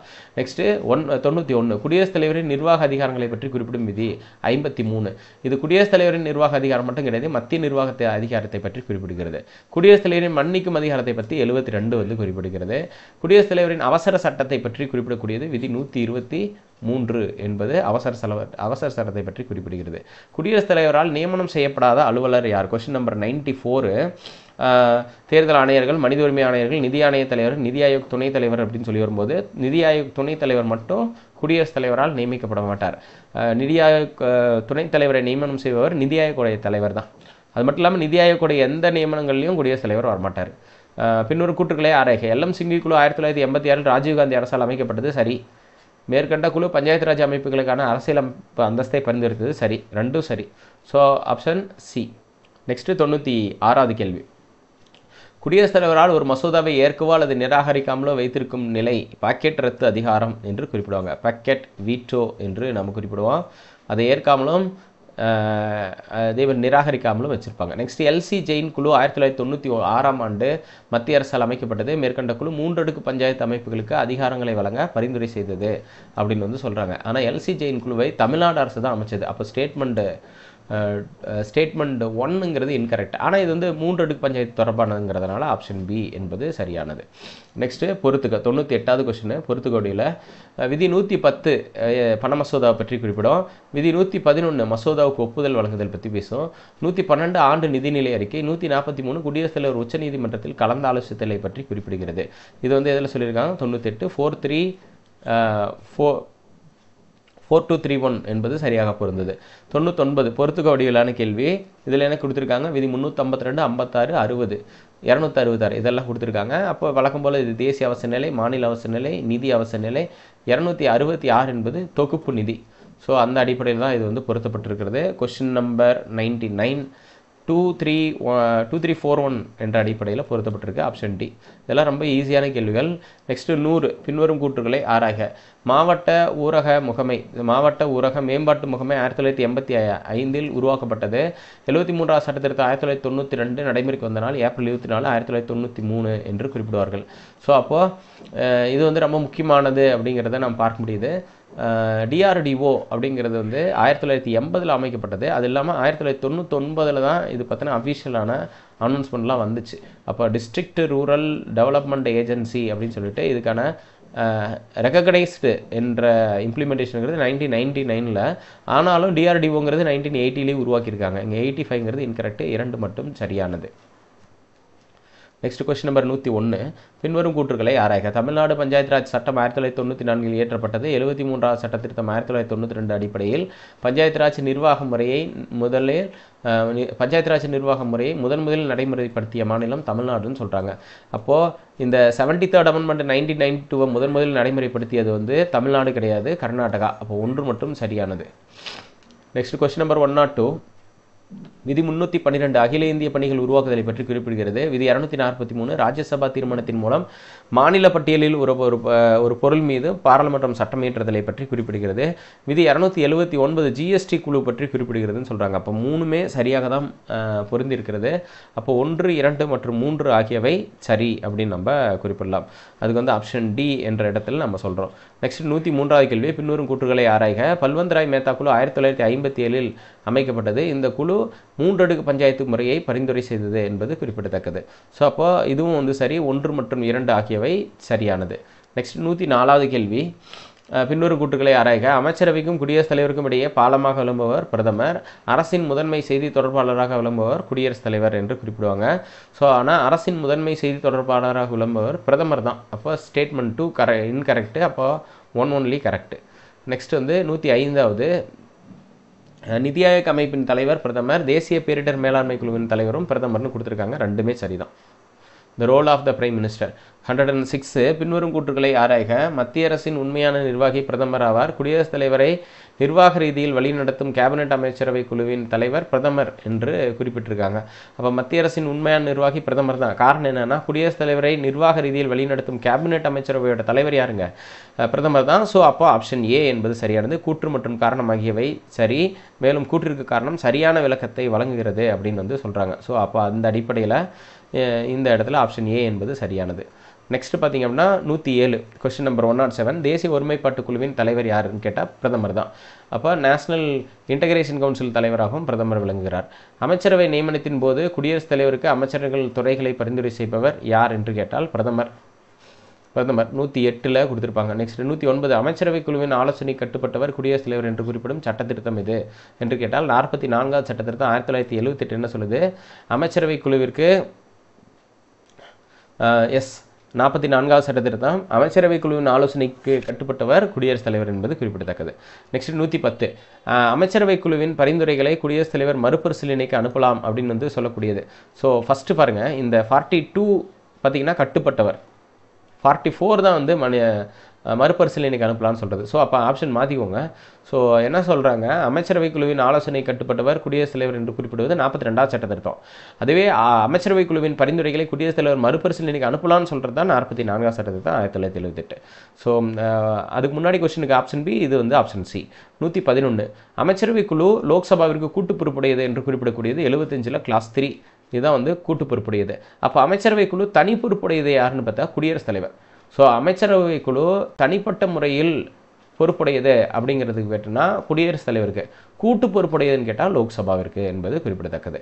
நெக்ஸ்ட் கொஸ்டின் நம்பர் 112 மத்திய அமைச்சரவையின் மொத்த அமைச்சர்களின் எண்ணிக்கை லோக்சபாவின் 15% மிகாமல் இருக்க வேண்டும் என்று குறிப்பிடுவது எது அப்படிங்கிறது கேட்குறாங்க. 91வது சட்டத்திருத்தம் 2003. அதாவது மத்திய அமைச்சருடைய மொத்த அமைச்சர்களின் எண்ணிக்கை டோட்டல் பார்த்தீங்கன்னா லோக்சபாவோட 15% மேலே இருக்கக்கூடாது அப்படின்னு சொல்கிறாங்க. நெக்ஸ்ட் 113 பிரதமரின் பணிகளை பற்றி குறிப்பிடும் விதி. பிரதமருடைய பணிகளை பற்றி குறிப்பிடும் விதி 78.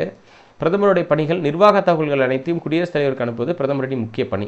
பின்வரும் கூற்றுகளை ஆராய்க. மாண்டேகு செம்ஸ்போர்ட் சீர்திருத்தத்தின் அடிப்படையில் மாநிலங்களில் சட்டமன்றங்கள் ஏற்படுத்தப்பட்டது. இந்திய அரசு சட்டம் 1935 அடிப்படையில் கூட்டாட்சி முறை ஏற்படுத்தப்பட்டது என்று குறிப்பிடுறாங்க. ஸோ அப்போது மாண்டேகு செம்ஸ்போர்ட் சீர்திருத்தத்தின் அடிப்படையில் மாநிலங்களில் சட்டமன்றங்கள் ஏற்படுத்தப்பட்டது. இந்திய அரசு சட்டம் 1935 அடிப்படையில் கூட்டாட்சி முறை ஏற்படுத்தப்பட்டது என்று நம்ம குறிப்பிடுறாங்க. ஸோ அதை தான் நம்ம பார்க்க முடியுது. ஸோ கொஸ்டின் நம்பர் 114 என்பது நம்ம குறிப்பிடக்கூடிய அடிப்படையில் 1 மற்றும் 2 ரெண்டுமே சரி. ஏன்னா மாண்டேகு செம்ஸ்போர்ட் தான் மாநிலங்களில் சட்டமன்றங்கள் அமைக்கப்பட வேண்டும் அப்படிங்கிறத ஃபஸ்ட்டு சொன்னிச்சு. அதுக்கப்புறம் தான் 1935 கூட்டாட்சி முறை கொண்டு வரப்பட்டது. 1 மற்றும் 2 ஆகியவை சரியானது. நெக்ஸ்ட் 115 தமிழ்நாடு சட்டமன்றம் உருவாக்கப்பட்ட ஆண்டு 1920 சரியானது. ஏப்ரல் 1 1935 தமிழ்நாடு சென்னை சட்டமன்றம் என்பது 2 அடுக்கு சட்டமன்றமாக மாற்றப்பட்டது. இந்த இடத்துல நீங்கள் சென்னை சட்டமன்றம் கூட சொல்லலாம், அல்லது சென்னை அல்லது மெட்ராஸ் சட்டமன்றம் என்பதும் சரியானது. ஸோ அப்போ 1 மற்றும் 2 ஆகியவை சரி. இந்த இடத்துல ஒரே ஒரு சின்ன தப்பு இருக்குது. 1937 தான் நடந்திருக்கும். 37. அப்போது இரண்டாவது தவறு, 1 மட்டும் சரின்னு வரும். மன்னிச்சுக்கோங்க, ஆப்ஷன் சேஞ்ச் பண்ணிக்கலாம். ஸோ சென்னை தமிழ்நாடு சட்டமன்றம் உருவாக்கப்பட்ட ஆண்டு 1920, அது 2 அடுக்கு சட்டமன்றம் மாறின வருஷம் 37 தான். 116 என்ன சொல்லுதுன்னா நவம்பர் 1 1986 தமிழ்நாடு சட்டமன்ற மேலவை கலைக்கப்பட்டது அப்படிங்கிறது சொல்கிறாங்க. இது சரி. தமிழ்நாடு சட்டமன்ற மேலவையின் கடைசி தலைவர் மாப்போசி, அதுவும் சரி. அப்போது 1 மற்றும் 2 ஆகியவை சரியானது அப்படின்னு நம்ம குறிப்பிடலாம். அதுக்கு அடுத்தது கொஸ்டின் நம்பர் 117 பின்வரும் கூற்றுகளை ஆராய்க. தமிழ்நாடு சட்டமன்றத்தின் தற்போதைய சபாநாயகர் திரு அப்பாவு, துணை சபாநாயகர் பூ பிச்சாண்டி, ரெண்டும் சரி. 118 15வது தமிழ்நாடு சட்டமன்றம் மே 21 2014 அமைக்கப்பட்டது. 16வது தமிழ்நாடு சட்டமன்றம் மே 2 2021 அமைக்கப்பட்டது. ரெண்டுமே சரி. இது டெக்ஸ்ட் புக்லேயே கொடுத்துருக்காங்க, ஸ்கூல் புக்லேயே இந்த தேதி கொடுத்துருக்காங்க. 119 மாநில சட்டமன்றத்தின் மேலவை விதான் பரிஷத் எனவும் கீழவை விதான் சபா எனவும் அழைக்கப்படுகிறது. ரெண்டுமே சரிதான். இது பழைய புக்கில் கொடுத்துருந்தாங்க, புது புக்கில் சொல்லலை. இருந்தாலும் நீங்கள் அதை படிக்கணும். விதான் சபா விதான் பரிஷத்னா என்ன அப்படிங்கிறத பார்க்கணும். நெக்ஸ்ட் பார்த்தீங்கன்னா மாநில சட்டமன்ற மேலவையின் உறுப்பினர்களின் பதவிக்காலம் 6 ஆண்டுகள். மாநில சட்டமன்ற மேலவையின் குறைந்தபட்ச உறுப்பினரின் எண்ணிக்கை 60ன்னு கொடுத்துருக்காங்க. ஸோ அப்போது விதி 120வது அப்படின்னு சொல்லுவோம். இதில் 40ங்கிறது தான் 16 தப்பாக கொடுத்துருக்காங்க. 1 மட்டும் சரி, ஆப்ஷன் ஏ. 121 பின்வரும் கூற்றுக்களை ஆராய்க. தமிழ்நாடு சட்டமன்றத்தில் உள்ள பட்டியல் பிரிவினரின் இடஒதுக்கீடு 44 இடங்கள் ஆகும். சட்டமன்றத்தில் பட்டியல் பிரிவினரின் இடஒதுக்கீடு 44. தமிழ்நாடு உள்ள பழங்குடியினர் பிரிவினரின் இடஒதுக்கீடு 4ன்னு கொடுத்துருக்காங்க, கிடையாது 2. மொத்தமாக சேர்த்தா 46 தான். புக்கில் 45ன்னு கொடுத்துருப்பாங்க, தப்பு. ஸோ அப்போது ஆப்ஷன் ஏ. தமிழ்நாட்டில் இருக்கக்கூடிய எம்எல்ஏ சீட்ஸில் ஷெட்யூல் காஸ்ட் சமூகத்திற்கு 44, ஷெட்யூல் ட்ரைபுக்கு 2. இதுவே எம்பி சீட்டில் ஷெட்யூல் காஸ்ட் சமூகத்திற்கு 7, எஸ்டிக்கு 0. இது வந்து லோக்சபா தேர்தலில் இந்த ஸ்டேட்டஸு. இது வந்து பார்த்திங்கன்னா அசம்பிளி எலெக்ஷனில் சொல்லக்கூடியது. 122 மாநில சட்டமன்றத்தின் குறைந்தபட்ச உறுப்பினர் எண்ணிக்கை 60 ஆகும். மாநில சட்டமன்றத்தின் அதிகபட்ச உறுப்பினர் எண்ணிக்கை 500 ஆகும் என்று குறிப்பிடுறாங்க. 122. Question number 122. பின்வரும் கூற்றுகளை ஆராய்க. மாநில சட்டமன்றத்தின் குறைந்தபட்ச உறுப்பினர் எண்ணிக்கை 60 ஆகும். மாநில சட்டமன்றத்தின் அதிகபட்ச உறுப்பினர் எண்ணிக்கை 500ன்னு சொல்லியிருப்பாங்க. ஸோ அப்போ 1 மற்றும் 2 ஆகியவை சரி. Next question number 123. இந்தியாவில் அதிக சட்டமன்ற உறுப்பினர்களை கொண்ட மாநிலம் உத்தரப்பிரதேசம். இந்தியாவில் அதிக சட்டமன்ற உறுப்பினர்களை கொண்ட மாநிலம் உத்தரப்பிரதேசம். உத்தரப்பிரதேச மாநிலத்தின் சட்டமன்ற கீழவை உறுப்பினர்களின் எண்ணிக்கை 403 அப்படின்னு சொல்லியிருக்காங்க. ரெண்டுமே கரெக்ட். 1 மற்றும் 2 ஆகியவை சரி. நெக்ஸ்ட்டு 124. மாநில சட்டமன்ற மேலவை உறுப்பினர்களின் மறைமுக தேர்தல் மூலம் தேர்வு செய்யப்படுகிறார்கள். மாநில சட்டமன்றத்தின் கீழவை உறுப்பினர்கள் நேரடி மூலம் தேர்வு செய்யப்படுகிறார்கள். ரெண்டும் சரியான, ரெண்டுக்கும் சரியான விளக்கத்தை தரவில்லை. மாநில சட்டமன்றம் பற்றி குறிப்பிடக்கூடிய விதி 168. 168. மாநிலத்தில் சட்ட மேலவையை உருவாக்கவும் நீக்கவும் அதிகாரம் படைத்த அமைப்பு பாராளுமன்றம்.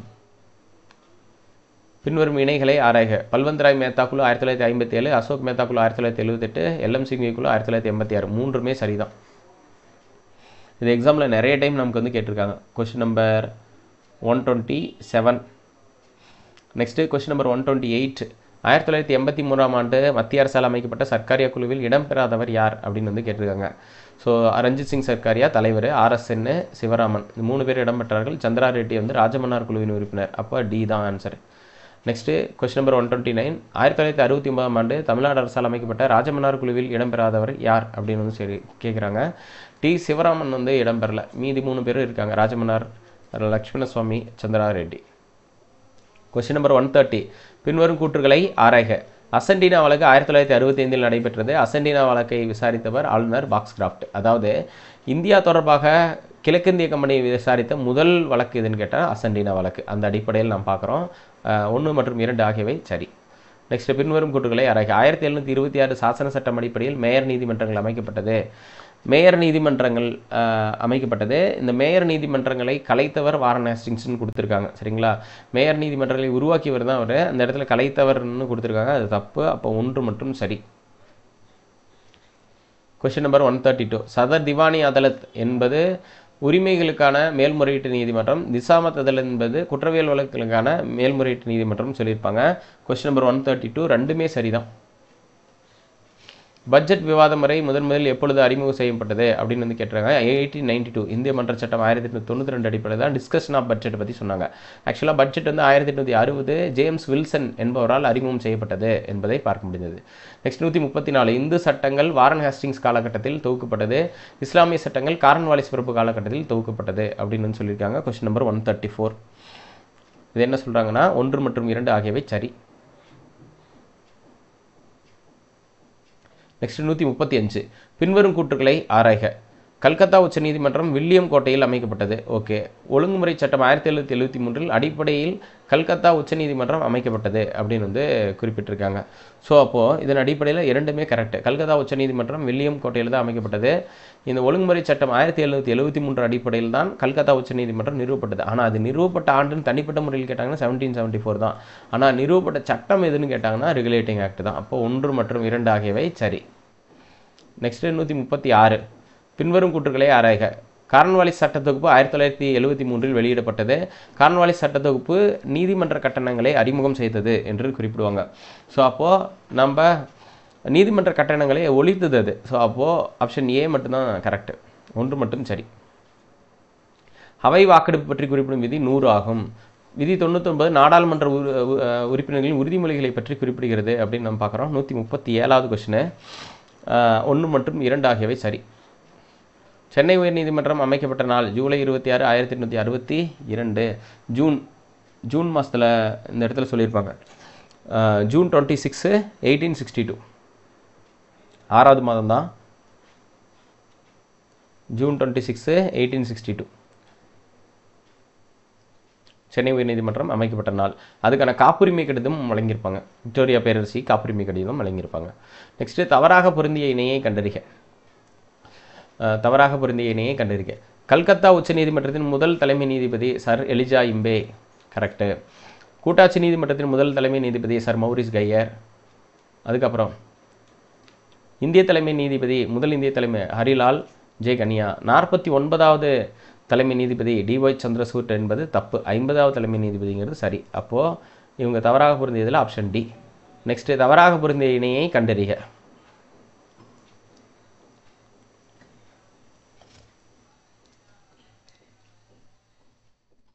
Question number 140. இதில் என்ன சொல்லியிருக்காங்க, கல்கத்தா உச்சநீதிமன்றம் 1774, சென்னை உச்சநீதிமன்றம் 1801, பம்பாய் உச்சநீதிமன்றம் பார்த்திங்கன்னா 1824, ஆனால் இதில் 1862ன்னு கொடுத்துட்டாங்க. அப்போ இதுதான் தப்பு. இந்திய உச்சநீதிமன்றம் 1950ங்கிறது சரியானது. Question number 141.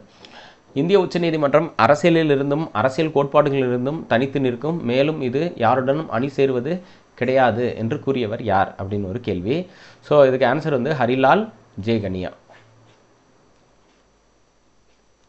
ஹரிலால் ஜே கனியா அவர் தான் இந்த வந்து குறிப்பிட்டார், முதல் தலைமை நீதிபதி. நெக்ஸ்ட்டு பார்த்திங்க அப்படின்னா, இந்தியா கூட்டாட்சி அடிப்படையில் 2 அரசுகளை கொண்டிருந்தாலும் ஒற்றை நீதித்துறை மட்டுமே கொண்டுள்ளது என்று சொன்னவர் டாக்டர் B.R. அம்பேத்கர். அவர் தான் சொன்னார். நெக்ஸ்ட்டு 143. சுதந்திரமான நீதித்துறை என்ற கோட்பாட்டை முன்மொழிந்தவர் மாண்டெஸ்கியூ. சுதந்திரமான நீதித்துறை என்ற கோட்பாட்டை முன்மொழிந்தவர் மாண்டெஸ்கியூ. பிரெஞ்சு அறிஞர். முதல் லோக் அதாலத் எங்கு நடைபெற்றது? குஜராத் மாநிலம் ஜுனாகத்தில் தான் நடைபெற்றது என்பது குறிப்பிடத்தக்கது. நெக்ஸ்ட்டு 145வது கொஸ்டின். தமிழ்நாடு பஞ்சாயத்து சட்டம், மெட்ராஸ் கிராம பஞ்சாயத்து சட்டம், மெட்ராஸ் மாவட்ட வளர்ச்சி கவுன்சில், இந்த 3ம் கொடுத்துருக்காங்க. இதில் எது சரியாக பொருந்தியது அப்படிங்கிறத நம்ம பார்க்கலாம். ஸோ தமிழ்நாடு பஞ்சாயத்து சட்டம் 1994ங்கிறது சரி. மெட்ராஸ் கிராம பஞ்சாயத்து சட்டம் அப்படிங்கிறது 1958. மெட்ராஸ் மாவட்ட வளர்ச்சி கவுன்சில் 2 இணைகள் மட்டும் சரியாக பொருந்தியது. நெக்ஸ்ட்டு கீழ்கண்ட எந்த சட்டத்திருத்தத்தின் அடிப்படையில், கொஸ்டின் நம்பர் 146, ஆங்கில இந்தியர் நியமன முறை கைவிடப்பட்டது அப்படின்னு வந்து கேட்டிருக்காங்க. 104வது சட்டத்திருத்தம் 2019 அடிப்படையில் தான் ஆங்கில இந்தியர் நியமன முறை கைவிடப்பட்டது என்பதை நம்ம பார்க்க முடியுது. நெக்ஸ்ட் 147. கொஸ்டின் நம்பர் 79, 80, 81, 85ன்னு சொல்லியிருக்காங்க. 79 பார்லிமெண்ட்டு, 80 ராஜ்யசபா, 81 லோக்சபா, 85 என்பது பாராளுமன்ற கூட்டத்தொடர் என்று சொல்லுவாங்க. 4, 3, 2, 1. 148. பின்வரும் கூற்றுகளை ஆராய்க. உச்சநீதிமன்றத்தின் நீதிபதிகளின் ஓய்வு பெறும் வயது 65. உச்சநீதிமன்ற தலைமை நீதிபதியின் ஓய்வு பெறும் வயது 68 அப்படின்னு வந்து கொடுத்துருக்காங்க. ஸோ 1 மட்டும் சரி. நெக்ஸ்ட் 149. பஞ்சாயத்து ராஜ் நிதி ஆணையத்தை பற்றி குறிப்பிடும் விதி என்ன? 243I, அதுதான் பஞ்சாயத்து ராஜ் நிதி ஆணையத்தை பற்றி குறிப்பிடுகிறது. நெக்ஸ்ட்டு 150வது question. NJSA national judicial appointment commission என்பதன் விரிவாக்கம் என்ன?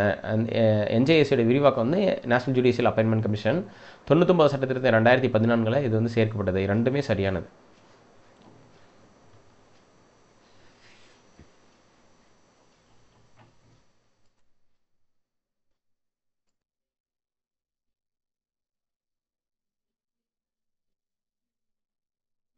நெக்ஸ்ட் கொஸ்டின் பார்க்கலாம்.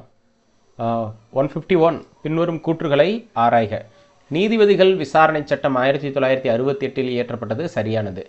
உச்சநீதிமன்ற நீதிபதியின் பதவி நீக்க தீர்மானம் முதலில் லோக்சபாவில் அறிமுகம் செய்யப்பட்டது என்பது 2வதாக இருக்கிறது. அப்போ நீதிபதிகள் விசாரணை சட்டம் 1968, உச்சநீதிமன்ற நீதிபதியின் பதவி நீக்க தீர்மானம் முதலில் லோக்சபாவில் அறிமுகம் செய்யப்பட்டது அப்படின்னு வந்து அறிமுகம் செய்யப்பட வேண்டும் அப்படின்னு குறிப்பிட்றாங்க. அது கிடையாது. எய்தர் லோக்சபா ஆர் ராஜ்யசபா, 2ல் எதில் வேணால் அந்த விஷயத்தை இனிஷியேட் பண்ணலாம்.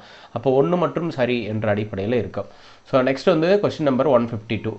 152 என்ன சொல்லுதுன்னா, நீதிமன்ற அவமதிப்பு சட்டம் 1971 கொண்டு வரப்பட்டது என்ற ஒரு விஷயத்தை சொல்கிறாங்க. Contempt of court act 1971. நீதிமன்ற அவமதிப்பிற்கு 6 மாதங்கள் சிறை அல்லது 2000 ரூபாய் அல்லது 2ம் விதிக்கப்படும் என்று குறிப்பிட்டிருக்காங்க. அப்போ 2ம் சரி. Question number 153. பின்வரும் கூற்றுகளை ஆராய்க. உச்சநீதிமன்றம் பற்றி குறிப்பிடும் விதி 124 ஆகும். உச்சநீதிமன்றம் பற்றி குறிப்பிடும் விதி 124 ஆகும். உச்சநீதிமன்ற நீதிபதிகளின் சம்பளங்களை பற்றி குறிப்பிடும் விதி 126ன்னு கொடுத்துருக்காங்க. அது இன்கரெக்டு. 125ல் தான் உச்சநீதிமன்ற நீதிபதிகளின் சம்பளங்களை பற்றி குறிப்பிடுறாங்க. அப்போ 1 மட்டும் சரி. 1 only correct. So next 154 Kesavananda Bharati வழக்கில் 13 நீதிபதிகளை கொண்ட அரசியல் சாசன அமர்வு அமைக்கப்பட்டது. ஸோ அப்போது கேசவானந்த பாரதி வழக்கு 1973, இதில் 13 நீதிபதிகள் கொண்ட அரசியல் சாசன அமர்வு அமைக்கப்பட்டது. இந்திரா சஹானி வழக்கு 1992, 93, 92, 93 ரெண்டுமே சொல்லுவாங்க. நம்ம ஸ்கூல் புக்கில் 93 கொடுத்துருக்காங்க. 13 நீதிபதிகள் கொண்ட அமர்வாக வந்து அமைக்கப்பட்டதுன்னு சொல்கிறாங்க. ரெண்டுமே சரியானது, 1 மற்றும் 2 சரி. கொஸ்டின் நம்பர் 155, பின்வரும் கூற்றுகளை ஆராய்க. உச்சநீதிமன்ற நீதிபதிகளின் பதவி நீக்க தீர்மானத்தை குடியரசுத் தலைவர் ஏற்கவோ அல்லது நிராகரிக்கவோ செய்யலாம் என்று குறிப்பிட்டிருக்காங்க. இந்திய உச்சநீதிமன்றம் அமைக்கப்பட்ட நாள் ஜனவரி 28, 1950. ஸோ அப்போது இதில் வந்து 2 மட்டும் சரி. இதில் குடியரசுத் தலைவருக்கு வந்து பவர் கிடையாது. அதாவது இன்ட்ரடக்ஷன் அப்படிங்கிறது வந்து லோக்சபா அல்லது ராஜ்யசபாவில் இருக்கோ, ராஜ்யசபாவில் இருக்கக்கூடிய ப்ரிசைடரோ அல்லது லோக்சபாவில் இருக்கக்கூடிய ப்ரிசைடர், அதாவது சபாநாயகர் அல்லது ராஜ்யசபா தலைவர் ஏற்கவோ நிராகரிக்கவோ செய்யலாம். அந்த அடிப்படையில் சொல்லியிருப்பாங்க. நெக்ஸ்ட்டு 156, பின்வரும் கூற்றுகளை ஆராய்க. உச்சநீதிமன்றம் ஒரு ஆவண பாதுகாப்பு நீதிமன்றம் என்று அழைக்கப்படுகிறது. உச்சநீதிமன்றத்தின் தீர்ப்புகள் மற்றும் உத்தரவுகள் ஆகியவை சான்றாவணங்களாக கருதப்படும்னு அதுக்கான காரணத்தை சொல்கிறாங்க. அப்போ கூற்றும் சரி காரணமும் சரி, சரியான விளக்கத்தை தருகிறது ஆப்ஷன் ஏ. கொஸ்டின் நம்பர் 157, 157, கீழ்காணும் எந்த வழக்கில் NJAC தகுதி நீக்கம் செய்யப்பட்டது? கீழ்காணும் எந்த வழக்கில்? National judicial appointment commission NJAC எந்த வழக்கில் தகுதி நீக்கம் செய்யப்பட்டது அப்படின்னு வந்து பார்க்குறோம். 4வது நீதிபதிகள் வழக்கு, இதில் தான் வந்து தகுதி நீக்கம் செய்யப்பட்டது என்பது குறிப்பிடத்தக்கது. நெக்ஸ்ட் கொஸ்டின் நம்பர் 158, மூத்த நீதிபதிகளை கொண்ட கொலீஜியம் குழுவின் பரிந்துரைகள் அடிப்படையில் உச்சநீதிமன்றங்களை நியமனம் செய்யப்படுவார்கள் என்று எந்த வழக்கில் தீர்ப்பளிக்கப்பட்டது என்று கேட்டால் 3வது நீதிபதிகள் வழக்கு. 3வது நீதிபதிகள். இங்கே ஃபஸ்ட்டு நீதிபதிகள் வழக்கில் எக்ஸ்சேஞ்ச் ஆஃப் வியூஸ் தான் சொன்னாங்க. அப்புறம் கன்சல்டேஷன் சொன்னாங்க. அதுக்கப்புறம் தான் கொலீஜியம், ப்ளூராலிட்டி ஆஃப் ஜட்ஜஸ் என்ற வார்த்தையை பயன்படுத்தினாங்க. அப்போ ஆப்ஷன் சி என்பது சரியானது. நெக்ஸ்ட் கொஸ்டின் நம்பர் 159, உச்சநீதிமன்றத்தின் தனக்கே உரிய விசாரணை எல்லை பற்றி குறிப்பிடும் விதி எது என்று குறிப்பிடலாம். ஸோ இதில் வந்து 131 என்பது விதி. 131 என்பது தான் ஒரிஜினல் ஜூரிஸ்டிக்ஷன்ஸ் என்று சொல்லுவார்கள். தனக்கே உரிய நீதி விசாரணை எல்லை என்பது 131 சொல்லியிருக்காங்க. உச்சநீதிமன்றம் ஒரு ஆவண பாதுகாப்பு நீதிமன்றம் என்று குறிப்பிடும் விதி எது? விதி 129, கோர்ட் ஆஃப் ரெக்கார்டுன்னு அதை சொல்லுவாங்க. கோர்ட் ஆஃப் ரெக்கார்டு, உச்சநீதிமன்றத்தின் தீர்ப்புகள் உத்தரவுகள் ஆகியவற்றை நாம் சான்றாவணங்களாக கருதலாம் அப்படிங்கிற கோர்ட் ஆஃப் ரெக்கார்டுன்னு சொல்லக்கூடியது 129 என்று நம்ம குறிப்பிடுறோம். நெக்ஸ்ட்டு 161 விதி 161 பொறுத்துக வடிவில் கொடுத்துருக்காங்க. 132, 133, 134, 134A அப்படின்னு சொல்லிட்டு 4 வந்து கொடுத்துருக்காங்க. 132 அப்படின்னு நம்ம குறிப்பிடக்கூடியது அப்பீலேட், மேல்முறையீட்டு வழக்கிற்கான அந்த அரசியல் சாசன வழக்குக்கான மேல்முறையீட்டு வழக்கு. அப்புறம் 133 சிவில் வழக்கு, அப்புறம் கிரிமினல் வழக்கு. மேல்முறையீட்டிற்கான சான்று என்பது 134A. இப்போ 4321 என்பது தான் விஷயம். இதை நீங்கள் ஆல்ரெடி நீங்கள் படிச்சிருப்பீங்க. இருந்தாலும் அந்த ஆர்டிகல் 131ங்கிறது ஒரிஜினல் ஜூரிஸ்டிக்ஷன், தனக்கே உரிய நீதி எல்லை. அது 132, 133, 134 மூணுமே அப்பீலேட் தான், மேல்முறையீடு தான். அந்த மேல்முறையீட்டில் அரசியல் சாசன மேல்முறையீடு, சிவில் மேல்முறையீடு, குற்றவியல் மேல்முறையீடுன்னு மொத்தம் 3 இருக்கும். அது அடுத்தடுத்து வருங்கிறதான் விஷயம். நெக்ஸ்ட் பார்த்தீங்கன்னா கொஸ்டின் நம்பர் 162, உச்சநீதிமன்றத்தின் சிறப்பு மேல்முறையீட்டு வழக்குகளை பற்றி குறிப்பிடும் விதி எது என்று குறிப்பிட்றாங்க. ஸ்பெஷல் லீவ் ஆஃப் அப்பீல் பற்றி 136 குறிப்பிட்டிருக்காங்க. ஆர்டிகல் 162 உச்சநீதிமன்றத்தின் சிறப்பு மேல்முறையீட்டு வழக்குகளை பற்றி குறிப்பிடும் விதி 136. நெக்ஸ்ட் 163, முழுமையான நீதியை வழங்கும் பொருட்டு உச்சநீதிமன்றம் வழங்கும் தீர்ப்புகள் மற்றும் ஆணைகளை பற்றி குறிப்பிடும் விதி எது? 163. கொஸ்டின் நம்பர் 163, கம்ப்ளீட் ஜஸ்டிஸ் என்பதை பற்றி 142 சொல்லியிருக்காங்க. ஸோ கம்ப்ளீட் ஜஸ்டிஸ் என்பது வந்து என்ன சொல்லுவாங்க, ஆர்டிகல் 142 அப்படிங்கிறது சொல்லும்போது decrees and orders by the supreme கோர்ட்டுன்னு சொல்லுவாங்க. So to ensure the complete justice, முழுமையான நீதியை வழங்கும் பொருட்டு உச்சநீதிமன்றம் வழங்கும் தீர்ப்புகள் மற்றும் ஆணைகளை பற்றி 142 சொல்லியிருக்காங்க. கொஸ்டின் நம்பர் 164, இந்தியாவின் முதல் லோக் அதாலத் நீதிமன்றம் எங்கு அமைக்கப்பட்டது? காந்தி நகர், குஜராத்தில்.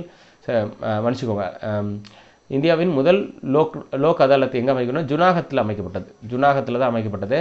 ஆப்ஷன் பி என்பது சரியானது. நெக்ஸ்ட்டு ராஜ்யசபாவில் 12 நியமன உறுப்பினர்கள் நியமனம் செய்வதை பற்றி குறிப்பிடும் விதி. விதி 80 சப்கிளாஸ் 3 என்ற இடத்தில் தான் குறிப்பிடப்படுகிறது. ஸோ அப்போது ஆர்டிக்கல் 80(3) என்ற இடத்துல தான் இந்த 12 நியமன உறுப்பினர்களை பற்றி குறிப்பிடுகிறது. நெக்ஸ்ட்டு கொஸ்டின் நம்பர் 166, இதில் என்ன சொல்கிறாங்கன்னா 166 பாராளுமன்ற கீழவை மற்றும் மேலவை ஆகியவற்றின் லோக்சபா மற்றும் ராஜ்யசபா என்று பெயர் மாற்றப்பட்ட நாள். அதாவது பாராளுமன்றத்துடைய கீழவை மற்றும் மேலவை வந்து லோக்சபா ராஜ்யசபா என்று பெயர் மாற்றப்பட்ட நாள் வந்து பார்த்திங்கன்னா ஆகஸ்ட் 23, 1954. இந்த தேதியில் தான் வந்து பெயர் மாற்றம் செய்யப்பட்டது என்பது குறிப்பிடத்தக்கது. ஆகஸ்ட் 23, 1954. ஏன் அப்படின்னா இது எஸ்டாப்ளிஷ் பண்ணது அப்படின்னு பார்த்தோன்னா ஏப்ரல் 3 என்ற இடத்துல சொல்லுவோம். இருந்தாலும் பெயர் மாற்றப்பட்டது 54 தான். நெக்ஸ்ட்டு 167 பின்வரும் கூற்றுகளை ஆராய்க. சட்டமன்ற உறவுகள் குறித்து விதி 245 முதல் 255 வரை குறிப்பிடப்பட்டுள்ளது.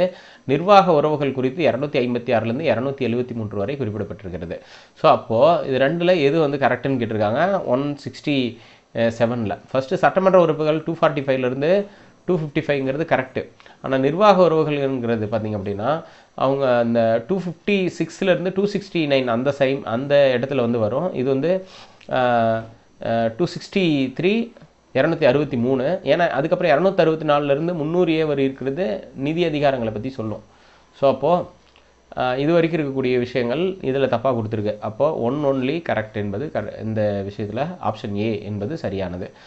கொஸ்டின் நம்பர் 168 சர்வதேச ஒப்பந்தங்கள் நடைமுறை செய்வதற்காக மத்திய அரசு மாநில பட்டியலில் சட்டம் இயற்றலாம் என்று ஒரு கூட்டு சொல்கிறாங்க. அது சரி.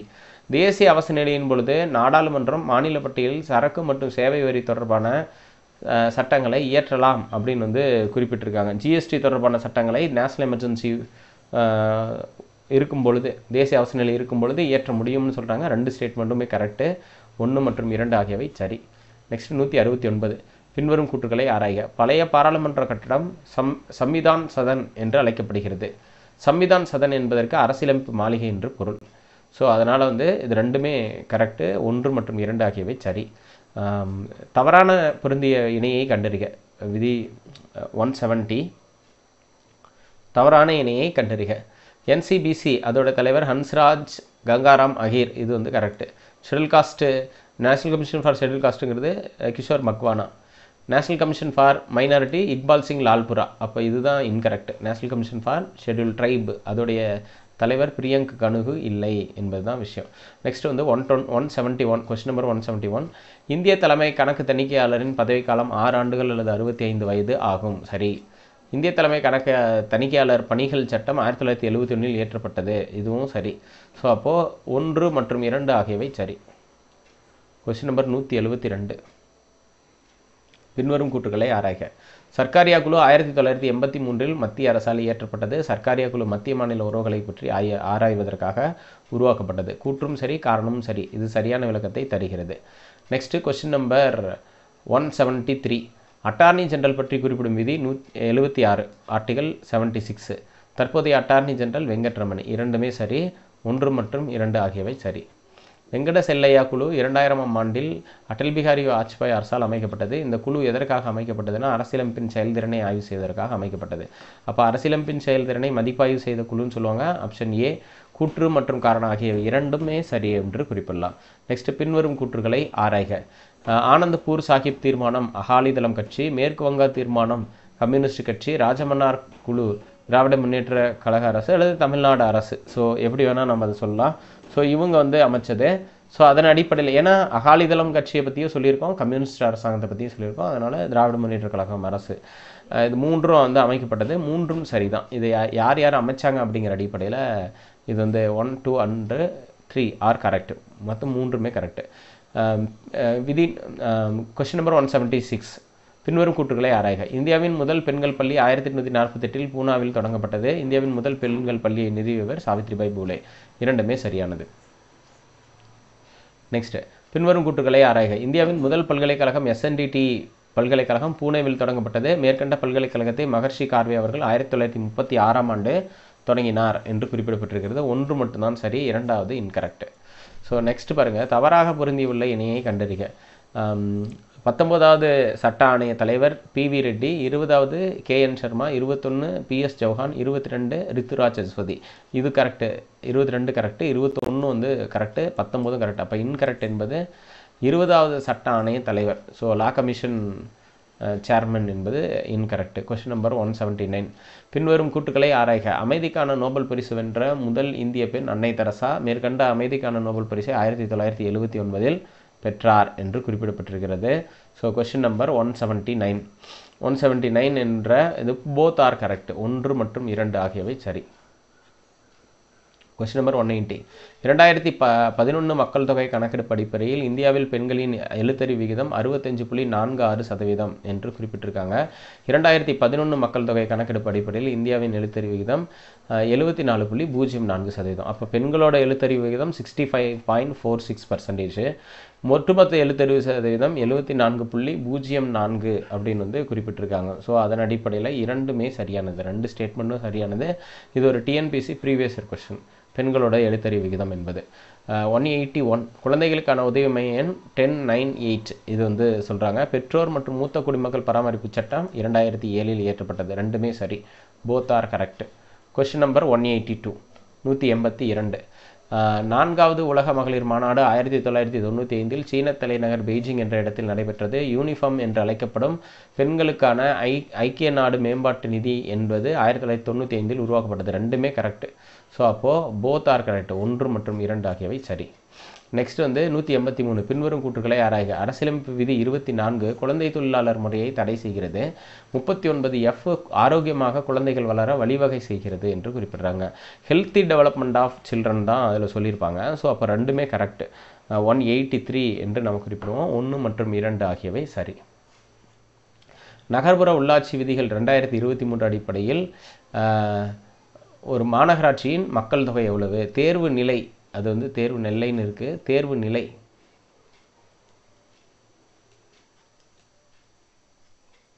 தேர்வு நிலை மாநகராட்சியின் மக்கள் தொகை எவ்வளவு? 184. 50,000 சரி 5 லட்சத்திலிருந்து 10 லட்சம் என்று குறிப்பிடலாம். 5 லட்சத்திலிருந்து 10 லட்சம் மக்கள் தொகை என்பது குறிப்பிடத்தக்கது. நெக்ஸ்ட் வந்து 155வது கொஸ்டின், பின்வரும் இணைகளை ஆராய்க. விதவை மறுமண சட்டம், சிறப்பு திருமண சட்டம், இந்து திருமண சட்டம் அது ஏற்றப்பட்ட ஆண்டிலிருந்து நமக்கு வந்து கேட்குறாங்க.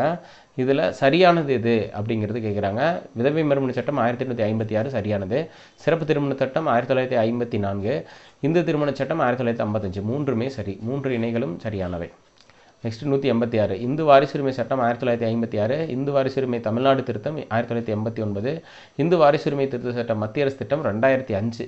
ஆனால் இதில் 2015 கொடுத்துட்டாங்க. 2 இணைகள் மட்டும் சரியாக பொருந்தியுள்ளது. கொஸ்டின் நம்பர் 187 மகப்பேறு நல சட்டம் 1961. குழந்தை திருமண சட்டம் 1987. வரதட்சணை ஒழிப்பு சட்டம் 1961. Question number 187. ஸோ இது வந்து 2 இணைகள் மட்டுமே சரியாக பொருந்தியுள்ளது. குழந்தை திருமண சட்டத்தை மாற்றிருக்காங்க. 2006 ஒரு சைல்டு மேரேஜ் ஆக்ட் என்பது திரும்ப ரிவைஸ் பண்ணி எடுத்துகிட்டு வந்தாங்க அப்படிங்கிறதையும் நம்ம பார்க்க முடியுது. ஸோ நெக்ஸ்ட்டு 188வது கொஸ்டின் 188 போக்சோ சட்டம், போஸ்ட் சட்டம், தேவதாசி முறை ஒழிப்பு சட்டம், இந்த 3ல் எது சரியாக பொருந்திருக்குன்னா 3மே சரியாக பொருந்திருக்கு. போக்சோ சட்டம் 2012, போஸ்ட் 2013, தேவதாசி முறை ஒழிப்பு சட்டம் 1947. 3 இலைகளும் சரியாக பொருந்தியுள்ளது. நெக்ஸ்ட் 189 ஈவ்டீசிங் தடை சட்டம் கொண்டு வரப்பட்ட ஆண்டு 1997. பெண்களை அநாகரிகமாக சித்தரித்தல் தடை சட்டம் 96. மகப்பேறு நல சட்டம் 1961. அப்போ இந்த சட்டங்கள் 3மே 3ல் 1 வந்து தவறாக பொருந்தி இருக்கிறது. அதாவது தவறாக பொருந்தி இருக்கிறது இந்த கொஸ்டின் வந்து கேட்டிருக்காங்க. இது வரைக்கும் நமக்கு சரியாக பொருந்தி இருக்கிறது தான் வந்து நமக்கு கேட்டிருந்தாங்க. ஈவ்டீசிங் தடை சட்டம், பெண்களை அநாகரிகமாக சித்தரித்தல் தடை சட்டம் இது வந்து 1999 வரும், 96ன்னு கொடுத்துருக்காங்க. அப்போது 1 மட்டும் தவறாக பொருந்தியுள்ளது. அதுக்கப்புறம் 190 ஒருங்கிணைந்த குழந்தை வளர்ச்சி சேவைகள் திட்டம் 1975 தொடங்கப்பட்டது சரி. குழந்தை தொழிலாளர் சட்டம் 1986. சிறார் நீதி சட்டம் 2003 கிடையாது, 2000 கொண்டு வரப்பட்டது. அப்போது தவறாக பொருந்திருக்கிறது இதுலேயும் வந்து 1 தான் தவறாக பொருந்திருக்கிறது, ஒரு இணை மட்டும் தவறாக பொருந்தியுள்ளது. 191 சர்வதேச பெண்கள் ஆண்டு 1978, குழந்தைகள் ஆண்டு 1979, ஐநா சிறுதானிய ஆண்டு 2023. இதில் எத்தனை இணைகள் தவறாக பொருந்திருக்கிறது அப்படின்னு கேட்டால் ஒரு இணை மட்டும் தவறாக பொருந்திருக்கிறது. நெக்ஸ்ட் 192 உலகின் முதல் பெண் பிரதம மந்திரி ஸ்ரீமாவோ பண்டாரநாயக, உலகின் முதல் பெண் விண்வெளி வீராங்கனை வாலண்டினா தெரஸ்கோவா, எவரெஸ்ட் சிகரத்தை அளவிட்ட முதல் பெண் பச்சேந்திரி பால், ஒலிம்பிக்கில் தங்கம் வென்ற முதல் பெண் சார்லட் கூப்பர் என்று குறிப்பிட்டிருக்காங்க. ஸோ அப்போது இதில் தவறானது எது அப்படிங்கிற குறிப்பிட்றாங்க. ஸோ எவரெஸ்ட் சிகரத்தை அளவிட்ட முதல் பெண் பச்சேந்திரி பால்.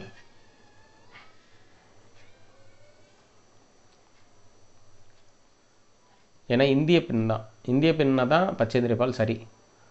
உலகின் முதல் பெண் அப்படின்னு சொன்னால் பச்சேந்திரி பால் கிடையாது. ஐ திங்க் ஜான்கோ தபே வந்து ஜப்பானை சார்ந்தவர். அவருங்க தான் வந்து எவரெஸ்ட் சிகரத்தை அளவிட்ட முதல் பெண்மணி, உலகின் முதல் பெண்மணி. 193 தவறான பொருந்தியதை கண்டறிக. ஐநா பொது அவையின் முதல் பெண் தலைவர் வந்து விஜயலட்சுமி பண்டிட். முதல் பெண் சபாநாயகர் வந்து மீரா குமார். அதுக்கப்புறம் இந்தியாவின் முதல் பெண் காவல்துறை இயக்குனர் வந்து கஞ்சன் சௌத்ரி பட்டாச்சாரியா. ஆனால் இங்கே தப்பாக கிரண் பேடின்னு கொடுத்துருக்காங்க. அப்போ இதுதான் வந்து இன்கரெக்ட். புக்கர் பரிசு வென்றவங்க இந்திய பெண். புக்கர் பரிசு வென்றிய முதல் இந்திய பெண் வந்து அருந்ததி ராய். ஸோ அப்போது 193 தவறாக பொருந்தியதில் ஆப்ஷன் சி. Question number 194. 103வது சட்ட திருத்தம் அடிப்படையில் அரசியலமைப்பில் சேர்க்கப்பட்ட விதிகள் எது அப்படின்னு சொல்லி கேட்டிருக்காங்க. ஆர்டிகல் 330A சேர்த்திருக்காங்க, 332A சேர்த்திருக்காங்க, 239AA சேர்த்திருக்காங்க, 234AA சேர்த்திருக்காங்க. ஆப்ஷன் டி என்பது தான் சரியான விடை. Next question number 195. இந்திய தேர்தல் ஆணையம் நிர்வஞ்சன் சதன் என்ற பெயரில் அழைக்கப்படுகிறது. 324 இந்திய தேர்தல் ஆணையத்தின் அதிகாரங்கள், கண்காணிப்பு, செயல்பாடுகள் ஆகியவற்றை பற்றி குறிப்பிடுகிறது அப்படிங்கிறத சொல்லியிருக்காங்க. ரெண்டுமே correct, both are correct. Question number 196. இந்திய தேர்தல் ஆணையம் அமைக்கப்பட்ட நாள் ஜனவரி 25, 1950. ஜனவரி 25 வாக்காளர் தினம் என்று அனுசரிக்கப்படுகிறது. Both are correct. நெக்ஸ்ட்டு பெண்களுக்கு வாக்குரிமை முதலில் வழங்கிய நாடு நியூசிலாந்து. பெண்களுக்கு வாக்குரிமை வழங்கிய நியூசிலாந்து நாடு 1895 வழங்கியதுன்னு கொடுத்துருக்காங்க. இது தப்பு, 1893 கொடுத்துருக்கோம். அப்போது அது ஒரு பாயிண்ட் வந்து இன்கரெக்டு, ஒன்லி கரெக்டு. பின்வரும் கூற்றுகளை ஆராய்க. 1989ஆம் ஆண்டு இந்திய தேர்தல் ஆணையம் வாக்களிக்கும் வயதை 21லிருந்து 18ஆக குறைந்தது. 61வது சட்ட திருத்தம் 1988 முதல் நடைமுறைக்கு வந்தது. ரெண்டுமே கரெக்ட். இதில் பார்த்தீங்கன்னா 61st அமெண்ட்மெண்ட் 88 வயதில் குறைச்சாலும் இம்ப்ளிமெண்டேஷனுக்கு எப்போ வருதுன்னா 1989 தான் வருது. ஸோ அதனால தான் வாக்களிக்கும் வயது குறைக்கப்பட்ட ஆண்டுன்னு கேட்டால் 89, அமெண்ட்மெண்ட்டுன்னு கேட்டால் 88. இந்திய தேர்தல் ஆணையத்தின் முதல் தலைமை தேர்தல் ஆணையர் சுகுமார் சென் கரெக்ட். 25வது தலைமை தேர்தல் ஆணையர் Rajiv Kumar correct. Both are correct. 16வது நிதி ஆணையத்தின் உறுப்பினர்களில் அல்லாதவர் யார்? நிரஞ்சனா ராதாகிருஷ்ணன். ஏன்னா அஜய் நாராயண் சேவ் உறுப்பினர், அன்னி ஜார்ஜ் மேத்யூ உறுப்பினர், சௌமியா காந்தி கோஷ் உறுப்பினர், அரவிந்த் பனகரியா தான் சேர்மனு, நிரஞ்சன் ராஜதயாக்ஷா அப்படிங்கிறவர் தான் உறுப்பினர். இந்த நிரஞ்சனா ராதாகிருஷ்ணன் கிடையாது. நெக்ஸ்ட்டு 201. மின்னணு வாக்குப்பதிவு இயந்திரம் அறிமுகம் செய்யப்பட்ட ஆண்டு 1989. 1999 கோவா சட்டமன்ற தேர்தலில் முழுவதும் பயன்படுத்தப்பட்டது. ஆப்ஷன் சி இரண்டும் சரி. 202. நோட்டா 1975 அமெரிக்காவில் டெக்சாஸ் மாகாணத்தில் முதலில் அறிமுகம் செய்யப்பட்டது. நோட்டாவை அறிமுகப்படுத்திய 14வது நாடு ஆஸ்திரேலியான்னு கொடுத்துருக்காங்க. இல்லை, இந்தியா தான் அறிமுகம் செய்தது. Only correct. 203. விவிபேட் என்பதோட விளக்கம் waters verifiable paper audit trail என்று சொல்வார்கள். விவிபேட் வாக்குச்சீட்டு சரிபார்ப்பு அமைப்பு என்பது 2013 நாகாலாந்து மாநிலத்தின் நாக்சன் தொகுதியில் அறிமுகம் செய்யப்பட்டது. Both are correct. பின்வரும் கூற்றுகளை ஆராய்க. தேர்தல் விதிகள் 1961 பிரிவு 49A நோட்டாவின் தன்மைகளை கொண்டு இருக்கிறது. செஃபாலஜிங்கிறது தேர்தலை பற்றி படிக்கும், புள்ளிவிவரங்களை பற்றி படிக்கும் ஒரு அறிவியல் பிரிவு. Both are correct. Option C. 205. விதி 352 அடிப்படையில் தேசிய அவசர நிலை பிரகடனப்படுத்தப்படுகிறது. தேசிய அவசர நிலைக்கு பாராளுமன்றம் ஒப்புதல் 1 மாத காலத்திற்கு வழங்குதல் வேண்டும். கரெக்டு, இது கரெக்ட். ஏன்னா இதுக்கு முன்னாடி 2 மாத கால அளவுக்குள் வழங்க வேண்டும்னு இருந்துச்சு. 42வது சட்டத்திட்டத்தின் வழியாக, 44வது சட்டத்திட்டத்தின் வழியாக இதெல்லாம் கொஞ்சம் குறைச்சாங்க. ஸோ அப்போது போத் ஆர் கரெக்ட். விதி 356 அடிப்படையில் மாநிலத்தில் அரசியலமைப்பு செயலிழக்கும் பொழுது குடியரசுத் தலைவர் ஆட்சி கொண்டு வரப்படும். ஸ்டேட் எமர்ஜென்சி அல்லது குடியரசுத் தலைவர் ஆட்சி 356 அடிப்படையில் கொண்டு வரப்படுகிறது. இந்தியாவின் முதலில் குடியரசுத் தலைவர் ஆட்சி பிரகடனம் செய்யப்பட்ட மாநிலம் மணிப்பூர் அப்படின்னு கொடுத்துருக்காங்க. தப்பு. பஞ்சாபில் தான் முதல்ல ஸ்டேட் எமர்ஜென்சி வந்துச்சு, குடியரசுத் தலைவர் ஆட்சி. அப்போ ஆப்ஷன் ஏ ஒன்லி கரெக்டு. மிக நீண்ட காலம் குடியரசுத் தலைவர் ஆட்சி பிரகடனம் செய்யப்பட்ட மாநிலம் பஞ்சாப். சரி. 5 ஆண்டுகள் தொடர்ச்சியாக இருந்துச்சு, 1987 92 வரைக்கும். அதிக முறை குடியரசுத் தலைவர் ஆட்சி அறிமுகம் செய்யப்பட்டது உத்தரப்பிரதேசம். ஸ்கூல் புக்கில் என்ன கொடுத்துருக்காங்க, ஸ்கூல் புக்கில் ஒரு நம்பர்ஸ் வந்து கொடுத்துருப்பாங்க. அதே மாதிரி பார்த்திங்கன்னா நீங்கள் கண்டென்ட் வைஸில் நீங்கள் ஒரு சில விஷயங்கள் செக் பண்ணும்போது அது வந்து மாறும். அப்போது இதன் அடிப்படையில் ஆப்ஷன் ஏ 1 மட்டும்தான் சரி. ஏன்னா மணிப்பூரில் தான் 10 முறை நடைமுறைப்படுத்தப்பட்டிருக்கிறது என்பது குறிப்பிடத்தக்கது. Next question number 208. ஒரு கட்சி தேசிய கட்சியாக அங்கீகாரம் பெறுவதற்கான காரணிகளை கண்டறிக. 4 அல்லது அதற்கு மேற்பட்ட மாநிலங்களில் 6% வாக்குகள் லோக்சபா அல்லது சட்டமன்ற தேர்தலில் வெற்றி பெற்றிருக்க வேண்டும். ஒரு இடங்கள் வெற்றி பெற்றிருக்க வேண்டும்னு சொல்கிறாங்க. மினிமம் 1 வாக்குகளை பெற்று இதில் தேர்தலில் வெற்றியும் பெற்றிருக்கணும். ஒரு இடங்களில் வெற்றி பெற்றிருக்க வேண்டும் சொல்கிறாங்க. 3 அல்லது அதற்கு மேற்பட்ட இடங்களில் 2% லோக்சபா இடங்களில் வெற்றி பெற்றிருக்க வேண்டும். அதுக்கப்புறம் 4 அல்லது அதற்கு மேற்பட்ட மாநிலங்களில் மாநில கட்சியாக இருக்க வேண்டும். Option D. மேற்கண்ட ஏதேனும் ஒன்று பெற்றிருந்தாவே தேசிய கட்சின்னு சொல்கிறாங்க. அப்போ ஆப்ஷன் டி. நெக்ஸ்ட்டு தற்குண்டே குழு முழு தார்குந்துன்னு சொல்லி புக்கில் சொல்லியிருப்பாங்க. முதல் அலுவல் சாரா குழு சரியானது. அதுக்கப்புறம் 2வது என்னங்க, தினேஷ் கோஸ்வாமி குழு முதல் அலுவல் சார் குழு. எம்என் வெங்கடசெல்லையா குழு தேர்தல் பத்திரங்களது கரெக்டு கிடையாது, இன்கரெக்டு. ஸோ 3வது இன்கரெக்டு. அப்போ 2 இணைகள் சரியாக பொருந்திருக்கிறது. Question number 210. ஓரா குழு அரசியல் குற்றம் தொடர்பான குழு என்று அழைக்கப்படும். இந்திரஜித் குப்தா குழு தேர்தல் நிதி செலவினங்கள் தொடர்பானதாக இருக்கிறது. வர்மா குழு தேர்தல் விதிகள் மறு ஆய்வு அப்படின்னு கொடுத்துருக்காங்க. 2 இணைகள் மட்டுமே சரியாக பொருந்தியுள்ளது.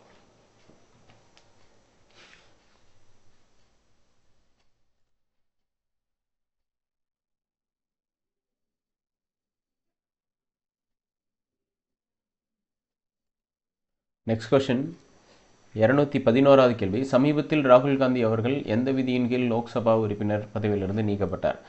இது நடந்து ரொம்ப நாள் ஆச்சு. ராகுல் காந்தி அவர்கள் தகுதி நீக்கம் செய்யப்பட்டார். மக்கள் பிரதிநிதித்துவ சட்டம் 1951 8 கிளாஸ் 3ல் அவர் தகுதி நீக்கம் செய்யப்பட்டார். அப்போ இந்த 8 கிளாஸ் 3 என்ன சொல்லுது அப்படின்னு கேட்டால், ஒரு எம்பி, ஒரு மக்களவை எம்பி ஏதேனும் ஒரு குற்ற வழக்கில் 2 ஆண்டுகளுக்கு மேல் சிறை தண்டனை பெற்றால் அவர் தகுதி நீக்கம் செய்யப்படுவார்.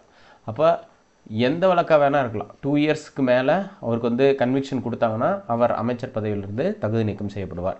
அதுதான் இதில் சொல்லியிருக்காங்க. 211வது கேள்விக்கு ஆப்ஷன் சி என்பது கரெக்டானது. Next question number 212. தேர்தல் விதிமீறல்களை பற்றி புகார் அளிக்கும் செயலியின் பெயர் என்ன? சி விஜில் என்பது அதனுடைய பெயர். நெக்ஸ்ட் 213. பின்வரும் கூற்றுகளை ஆராய்க. 213. நுகர்வோர் பாதுகாப்பு சட்டம் 1986 இயற்றப்பட்டது. இந்த சட்டம் கோப்ரா சட்டம் என்று அழைக்கப்படுகிறது. 2மே சரியானது. Both are correct. Option C 1 மற்றும் 2 ஆகியவை சரி.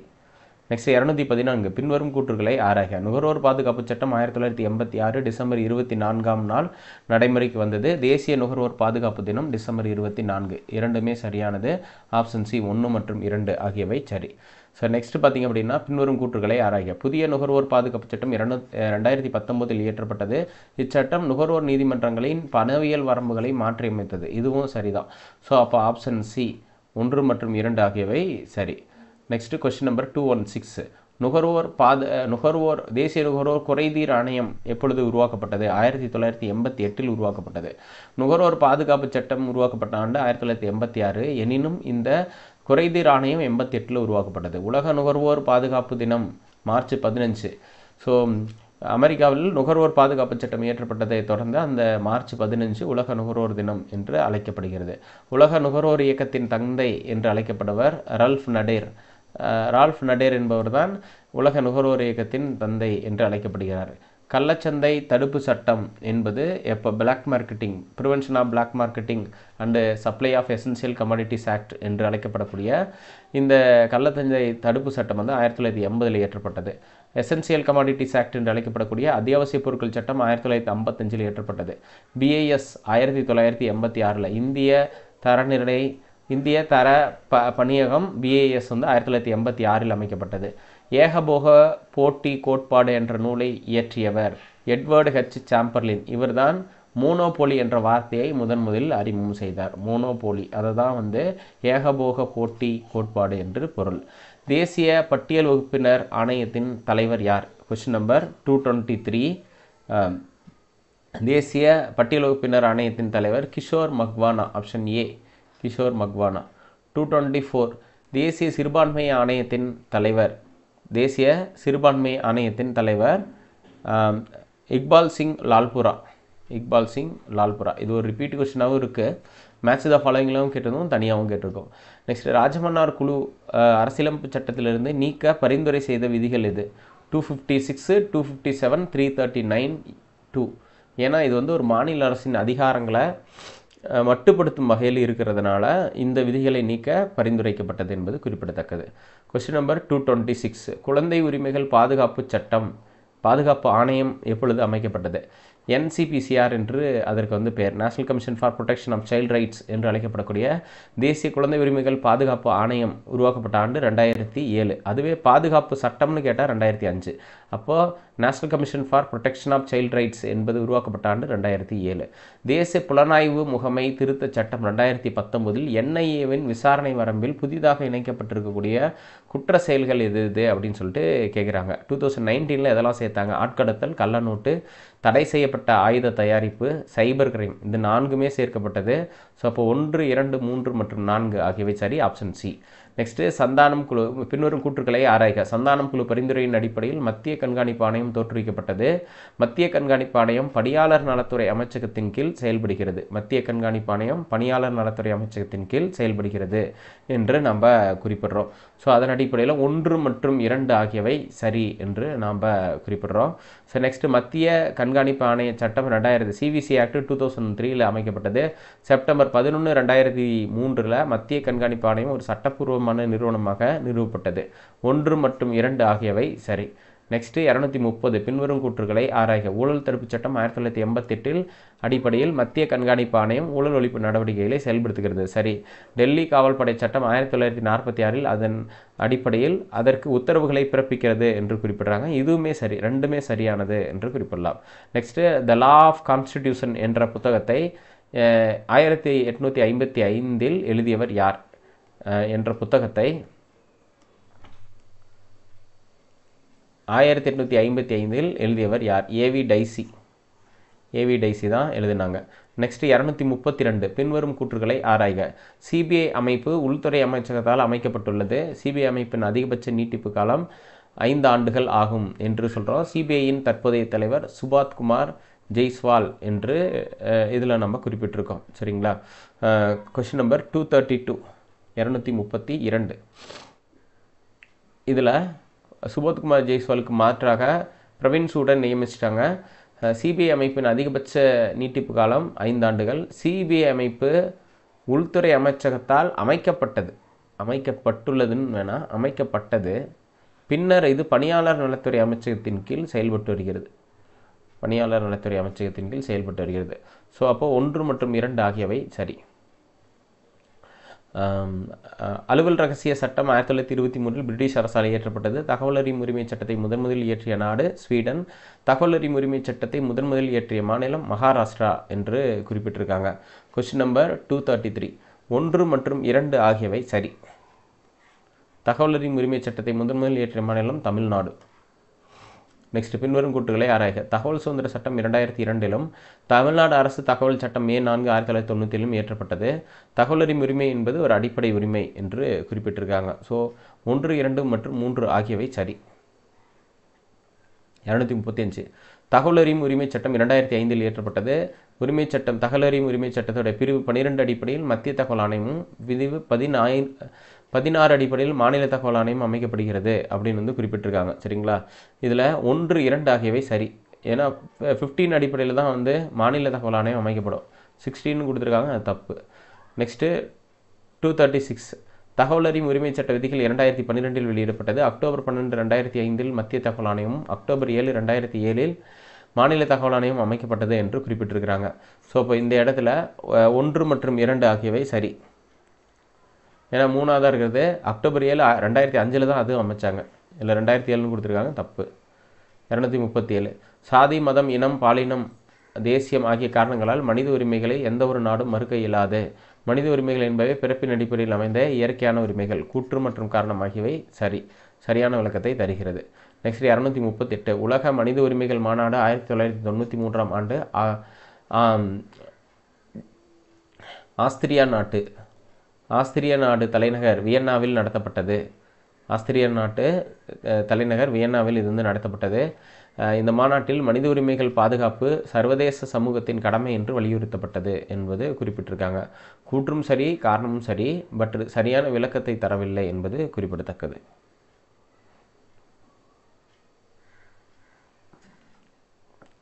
நெக்ஸ்ட் வந்து 239 பொறுத்துக. மனித உரிமை பாதுகாப்பு சட்டம் 1993 இயற்றப்பட்டது. தகவல் அறியும் உரிமை சட்டம் 2005. மத்திய கண்காணிப்பு ஆணையம் சிவிசி ஆணைய சட்டம் 2003. தகவல் அறியும் உரிமை விதிகள் 2012. ஸோ இதன் அடிப்படையில் பொருத்தப்பட்டிருக்கிறது. 4321 ஆப்ஷன் ஏ. நெக்ஸ்ட் அடுத்தது இங்கிலாந்து மகாசாசனம், இங்கிலாந்து உரிமை மனு, அதுக்கடுத்து வந்து ஆங்கில மசோதா, அதுக்கப்புறம் அமெரிக்க அரசியலமைப்பு உரிமைகள், அரசியலமைப்பு சட்ட உரிமைகள்னு இருக்குது. இங்கிலாந்து மகாசாசனம் 1215லையும், அதே மாதிரி இங்கிலாந்து உரிமை மனுங்கிறது 1628லையும், ஆங்கில உரிமை மசோதா 1689லையும், அரசியலமைப்பு அமெரிக்க அரசியலமைப்பு சட்டம் 1791லையும் உருவாக்கப்பட்டது. அப்போ 2143 ஆப்ஷன் சி. நெக்ஸ்ட் பொறுத்துக. ஐநா சபை உருவாக்கம். ஐநா சபை வந்து அக்டோபர் 24, 1945 உருவாக்கப்பட்டது. ஐநா தினம் அக்டோபர் 24 என்று அனுசரிக்கப்படுகிறது. மனித உரிமை பட்டயம் டிசம்பர் 10, 1948 உருவாக்கப்பட்டது. மனித உரிமை தினம் டிசம்பர் 10. ஸோ அப்போ 2143. 242 பின்வரும் கூற்றுகளை ஆராய்க. தென்னாப்பிரிக்காவில் இன ஒதுக்கல் முறையை எதிர்த்து 27 ஆண்டுகள் சிறை சென்றவர் நெல்சன் மண்டேலா. நெல்சன் மண்டேலா 1994ஆம் ஆண்டு தென்னாப்பிரிக்க குடியரசுத் தலைவர் FWD கிளார்க் என்பவரால் விடுதலை செய்யப்பட்டார் என்று குறிப்பிட்டிருக்காங்க. ஸோ இதில் பார்த்தீங்கன்னா 1 மற்றும் சரி. நெக்ஸ்ட் 1995ஆம் ஆண்டு 4வது உலக பெண்கள் மாநாடு சீன தலைநகர் பெய்ஜிங்கில் நடைபெற்றது. மேற்கண்ட மாநாட்டில் பெண்கள் உரிமைகளும் மனித உரிமைகளும் என்ற முழக்கம் ஏற்படுத்தப்பட்டது. 2ம் சரி. ஆப்ஷன் சி 1 மற்றும் 2 ஆகியவை சரி. நெக்ஸ்ட்டு 244 ஐநா சபை எலினார் ரூஸ்வெல்ட் தலைமையில் மனித உரிமைகள் பாதுகாப்பதற்கான பட்டயத்தை உருவாக்குவது குழு ஒன்றை அமைத்தது. மனித உரிமை பட்டயம் பாரிஸ் நகரில் வெளியிடப்பட்டது. 2ம் சரி. நெக்ஸ்ட் மனித உரிமை பட்டயம் தீர்மான எண் 217A ஐநா பொதுவையில் டிசம்பர் 10, 1948 நிறைவேற்றப்பட்டது. டிசம்பர் 10 மனித உரிமைகள் தினம் என்று 1948 முதல் கொண்டாடப்பட்டு வருகிறது. இந்த இடத்துல தப்பு. 1950 முதல் கொண்டாடப்பட்டு வருகிறது. 1 மற்றும் சரி. ஓம்புட்ஸ்மேன் முறை என்பது மக்கள் குறை தீர்க்கும் ஒரு முகமை. ஓம்புட்ஸ்மேன் முறையை அறிமுகம் செய்த நாடு ஸ்வீடன். 2ம் சரி. பின்வரும் கூற்றுகளை ஆராய்க. லோக்பால் லோகாயுக்தா என்ற சொல்லை முதன்முதலில் அறிமுகம் செய்தவர் LM சிங்வி. இந்தியாவில் ஓம்புட்ஸ்மேன் முறை லோக்பால் லோகாயுக்தா என்று அழைக்கப்படுகிறது. 2ம் சரி. இந்தியாவில் ஓம்புட்ஸ்மேன் முறையை வேண்டுமென்று கோரிக்கை விடுத்த முதல் நபர் அசோக் குமார் சென். சரி. லோக்பால் லோகாயுக்தா முதன்முதலில் இந்திரா காந்தி அரசாங்கத்தால் அமைக்கப்பட்டது. இந்திரா காந்தி அரசாங்கத்தால் அமைக்கப்பட்டது என்று கொடுத்துருக்காங்க. ஸோ மசோதா தான் இவங்க அறிமுகப்படுத்துகிறாங்க. அப்போ 1 மற்றும் சரி. லோக்பால் லோகாயுக்தா மசோதா முதன்முதலில் இந்திரா காந்தி அரசாங்கத்தால் அறிமுகம் செய்யப்பட்டது. லோக்பால் லோகாயுக்தா மசோதா முதன்முதலில் 1968 அறிமுகம் செய்யப்பட்டது. 2ம் சரி. நெக்ஸ்ட் லோக்பால் லோகாயுக்தா சட்டம் 2013 ஏற்பட்டது. லோக்பால் லோகாயுக்தா சட்டம் நடைமுறைக்கு வந்த நாள் மார்ச் 19, 2019. 2மே correct. Next question number 251 Lokpal அமைப்பின் தலைவருக்கான தகுதியாக ஓய்வு பெற்ற இந்திய தலைமை நீதிபதி அல்லது ஓய்வு பெற்ற உச்சநீதிமன்ற நீதிபதி ஆவார். லோக்பால் அமைப்பு மத்திய அமைச்சர்கள் மற்றும் மத்திய பணியாளர்களை விசாரிக்கும் அதிகாரம் கொண்டது என்று குறிப்பிட்டிருக்காங்க. கூற்றும் காரணமும் சரி, ஆனால் சரியான விளக்கத்தை தரவில்லை. நெக்ஸ்ட் வந்து பார்த்திங்கன்னா லோக்பால் லோகாயுக்தாவை முதலில் அறிமுகம் செய்த மாநிலம் ஒரிசா. லோகாயுக்தாவை அமைப்பை 1983 இது அமைத்ததுன்னு சொல்லியிருக்காங்க. கூற்றும் சரி, காரணமும் சரி, ஆனால் சரியான விளக்கத்தை தரவில்லை. நெக்ஸ்ட் இந்தியாவில் முதலில் லோகாயுக்தா அமைப்பை நிறுவிய மாநிலம் மகாராஷ்டிரா. இந்தியாவில் இதுவரை 23 மாநிலம் மற்றும் 1 யூனியன் பிரதேசத்தில் லோகாயுக்தா அமைப்பு நிறுவப்பட்டுள்ளது அப்படின்னு சொல்லியிருக்காங்க. எல்லா மாநிலத்திலும் நிறுவியாச்சு. அப்போ கூற்று சரி, ஆனால் காரணம் வந்து தவறு. Next FERA, FEMA, FCRA, PMLA இந்த ஆக்ட் எல்லாம் பொறுத்த சொல்லியிருக்காங்க. FERA act 1973, FEMA act 1999, FCRA 2010, PMLA 2002. So அந்த அடிப்படையில் பொருத்தப்பட்டிருக்கிறது. Question number 254. 5431 ஆப்ஷன் பி 5431 என்று குறிப்பிடுவார்கள். அடுத்த question 255 NHRC, HSRC, CVC, CBI. தேசிய மனித உரிமை பாதுகாப்பு ஆணையம், மாநில மனித உரிமை பாதுகாப்பு ஆணையம், CVC மற்றும் CBI. ஸோ இதெல்லாம் வந்து அமைக்கப்பட்டிருக்கிறது. ஸோ என்ஹெச்ஆர்சி, எஸ்எஸ்ஆர்சி அதோடைய உருவாக்கம் அடிப்படையில் பார்க்கும்போது நேஷனல் ஹியூமன் ரைட்ஸ் கமிஷன் 1993 உருவாக்கப்படுது. எஸ்எஸ்ஆர்சி 1997, சிபிசி என்பது 1964, அதுக்கப்புறம் சிபிஐ 1963. ஸோ 4321. லோக்பாலுடைய தலைவர். ஸோ அதன் அடிப்படையில் பார்க்குறோம். 2143, அதாவது லோக்பால் தலைவர் ஏஎம் கான்வில்கர், லோக் ஆயுக்தா தலைவர் தேவதாஸ், மத்திய தகவல் ஆணையம் ஹீராலால் சமாரியா, இந்திய தேர்தல் ஆணையம் ராஜீவ்குமார். ஸோ அந்த அடிப்படையில் பார்க்கும்போது 2143. 257 தவறாக பொருந்தியதை கண்டறிக. தேசிய மனித உரிமை ஆணையத்தின் பதவிக்காலம் 3 ஆண்டுகள் அல்லது 70 வயது, சரி. மாநில மனித உரிமை ஆணையம் 3 ஆண்டுகள் அல்லது 70 வயது, சரி. மத்திய கண்காணிப்பு ஆணையம் 4 ஆண்டுகள் 65 வயது, சரி. மத்திய புலனாய்வு அல்லது விசாரணை ஆணையம் சிபிஐ 2 ஆண்டுகள் அல்லது 60 வயதுங்கிறது தவறு. அப்போது இதில் தவறான பொருந்தியதை கண்டறிகன்னு கேட்டிருக்காங்க. ஆப்ஷன் டி தவறாக பொருந்தியிருக்கு.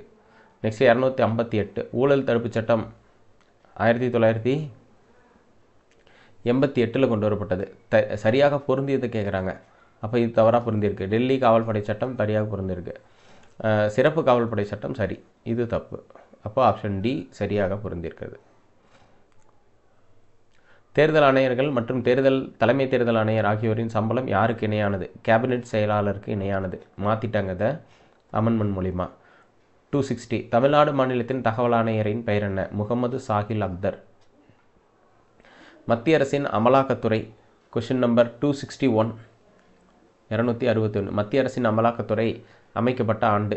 இடி என்ஃபோர்ஸ்மெண்ட் டைரக்டரேட் 1956 அமைக்கப்பட்டது. தேசிய குழந்தை உரிமைகள் பாதுகாப்பு ஆணையத்தின் தலைவர் பிரியங்க் கனுகு. 262 பிரியங்க் கனுகு தான் தலைவர். நெக்ஸ்ட் தேசிய பிற்படுத்தப்பட்டோர் ஆணையத்தின் தலைவர் ஹன்ஸ்ராஜ் கங்காராம் அகீர். நெக்ஸ்ட் பின்வரும் கூற்றுகளை ஆராய்க. விதி 39C சமூகத்தில் உள்ள அனைத்து வளங்களையும் அனைத்து தரப்பு மக்களுக்கும் பிரித்து வழங்குதல். டி ஆண்கள் மற்றும் பெண்களுக்கு இடையே உள்ள வருமான இடைவெளியை குறைத்தல்னு சொல்லியிருக்காங்க. 2 மட்டும் சரி. ஏன் அப்படின்னா இந்த இடத்துல 39B தான் வரும், 39C வராது. அப்போ ஆப்ஷன் பி தான் கரெக்ட். 265 அகில இந்திய பணிகளை உருவாக்கும் அதிகாரம் ராஜ்யசபாவிடம் உள்ளது. சரி. மாநில உரிமைகளின் பாதுகாவலராக ராஜ்யசபா செயல்படுகிறது. அதனால தான் கொடுத்துருக்காங்க. கூற்று காரணம் இரண்டும் சரியான விளக்கத்தை தருகிறது. நெக்ஸ்ட் வந்து பொறுத்துக அடிப்படையில் விதவை மறுமணச் சட்டம் உருவாக்கப்பட்ட ஆண்டு.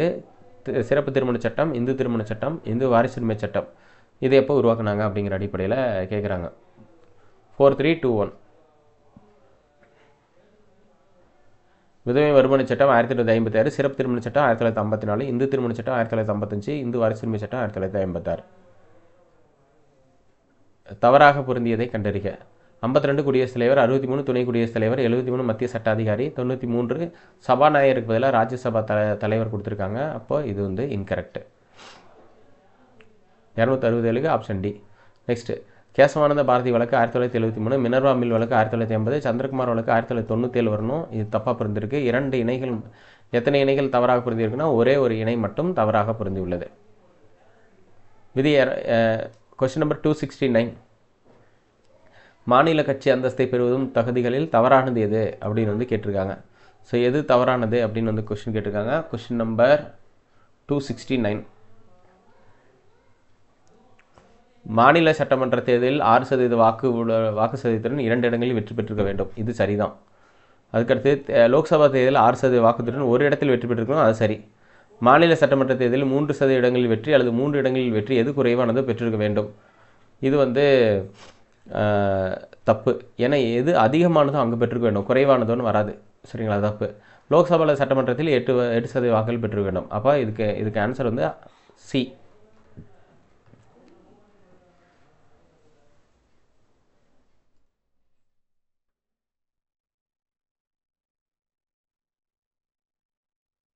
நெக்ஸ்ட் கொஸ்டின் 270வது கேள்வி.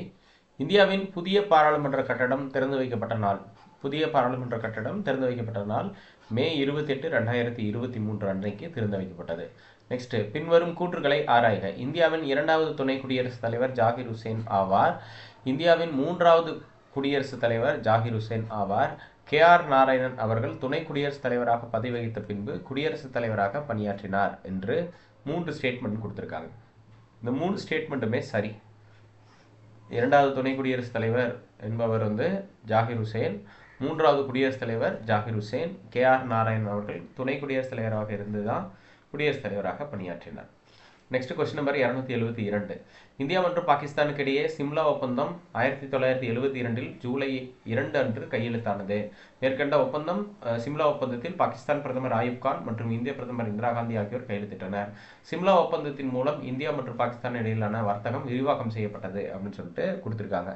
ஸோ இதில் ஒன்று மட்டும் சரி, மீதி 2 ஸ்டேட்மெண்ட்டுமே இன்கரெக்டு. ஏன்னா ஆயூப் கான் பார்த்தீங்கன்னா நேரு அவர்களுடைய சமகாலத்தில் இருந்த பிரதமர், அப்போ இது தப்பு. அதுக்கப்புறம் சிம்லா ஒப்பந்தம் என்பது வங்கதேசம் என்ற புதிய நாடு உருவானுச்சு. அப்போ கிழக்கு பாகிஸ்தான் தொடர்பான போர் 1971 நடந்த இந்திய பாகிஸ்தான் போர் தொடர்பான ஒப்பந்தமாக இருந்தது. அது வர்த்தகத்துக்கான ஒப்பந்தம் கிடையாது. நெக்ஸ்ட் 263. தேர்தல் பத்திரங்கள் அறிமுகம் செய்யும் பொழுது பின்வரும் எந்த சட்டம் திருத்தப்படவில்லை? இதில் எதை திருத்தலை அப்படின்னு கேட்டிருக்காங்க. ஸோ 4 மட்டும், அதாவது இதில் என்னென்ன கொடுத்துருக்காங்க, கம்பெனிகள் சட்டம், தொழிற்சாலை சட்டம் 2013, வருமான வரி சட்டம் 1961, மக்கள் பிரதிநிதி சட்டம் 1951, இந்த மக்கள் பிரதிநிதித்துவ சட்டம் 1950 மட்டும் திருத்தப்படவில்லை. நெக்ஸ்ட் தவறாக பொருந்திய இணையை கண்டறிக. GVK ராவ் குழு, அனுமந்தையா குழு, தண்டுவாலா குழு, LM சிங்வி குழுன்னு கொடுத்துருக்காங்க. அனுமந்தையா குழு மட்டும்தான் தவறாக பொருந்தி உள்ளது. மீது எல்லாமே அதோட தொடர்புடையதாக இருக்கிறது. அனுமந்தையா குழு 1985, ஆனால் 84 கொடுத்துருக்கு. நெக்ஸ்ட் தவறாக பொருந்திய இணையை கண்டறிக. விதி 40 கிராம பஞ்சாயத்துக்களை இணைத்தல், இது சரியாக தான் பொருந்தியுள்ளது. 39A இலவச மற்றும் சமமான நீதி, இது இன்கரெக்டு, தவறாக பொருந்தியிருக்கிறது. 43B கூட்டுறவு சங்கங்களை அமைத்தல். 44 பொது சிவில் சட்டம். அப்போ 39 கேபிட்டல் A தான் இலவச சட்டம் மற்றும் சமமான நீதி என்று குறிப்பிடலாம். நெக்ஸ்ட் PIO அட்டை ஆகஸ்ட் 19, 2012 அறிமுகம் செய்யப்பட்டது. அதே மாதிரி OCI அட்டை டிசம்பர் 2, 2005 அறிமுகம் செய்யப்பட்டது. இரண்டுமே சரிதான். அதுக்கப்புறம் PIO அட்டை கலைக்கப்பட்டு OCI அட்டையுடன் இணைக்கப்பட்டது. இந்திய அரசின் வழிபாட்டு தலங்கள் சட்டம் இயற்றப்பட்ட ஆண்டு 1991. இந்த சட்டம் என்ன சொல்லுதுன்னா, எந்த ஒரு வழிபாட்டு இடமா இருந்தாலும் சரி 1947 என்ற ஆண்டிற்கு முன்பு என்ன ஸ்டேட்டஸில் இருந்துச்சோ அதே ஸ்டேட்டஸ்லேருந்து தொடரும் அப்படின்னு சொல்லிட்டு வழிபாட்டு தலங்கள் தொடர்பாக சொல்லியிருக்காங்க. 278வது கேள்வி, பின்வரும் கூற்றுகளை ஆராய்க. இந்திய அரசியலமைப்பை இத்தாரி வரி வடிவத்தில் எழுதியவர் பிரேம் பிகாரி நரேன் ரைஜடா. அரசியலமைப்பு சட்டத்தின் முதன்மை வரைவாளராக நந்தலால் போஸ் இருந்தார் என்பது இன்கரெக்டு. ஸோ அப்போது ஒன்று மட்டும் சரியானது. நெக்ஸ்ட் தேர்தல் பத்திரங்கள் எந்த வகையான அடிப்படை உரிமைகளை மீறுகிறது என்ற ஒரு விஷயம். ஆர்டிகல் 19 மீறுது, 91A மீறக்கூடியதாக இருக்கிறது. தேசிய மகளிர் ஆணையம் ஜனவரி 31, 1992 அமைக்கப்பட்டது சரி. தமிழ்நாடு மகளிர் ஆணையம் 1993 அமைக்கப்பட்டது என்பது குறிப்பிடத்தக்கது. ஸோ 1 மற்றும் 2 ஆகிய இரண்டும் சரி. நெக்ஸ்ட் 281. தேசிய பெண்கள் கொள்கை 2016 வெளியிடப்பட்டது. தேசிய குழந்தைகள் கொள்கை 2021 வெளியிடப்பட்டது. இதில் 1 மட்டும் சரி. நெக்ஸ்ட் 2001 ஆண்டு பெண்களுக்கு அதிகாரம் அளித்தலுக்கான தேசிய கொள்கை வெளியிடப்பட்டது. 2006 ஆண்டை பெண்களுக்கு அதிகாரம் அளித்தலுக்கான ஆண்டாக மத்திய அரசு அறிவித்ததுன்னு சொல்கிறாங்க. 2வது ஸ்டேட்மெண்ட் தப்பு, 2001 தான் கரெக்டு. ஸோ அதன் அடிப்படையில் 1 மட்டும் சரி.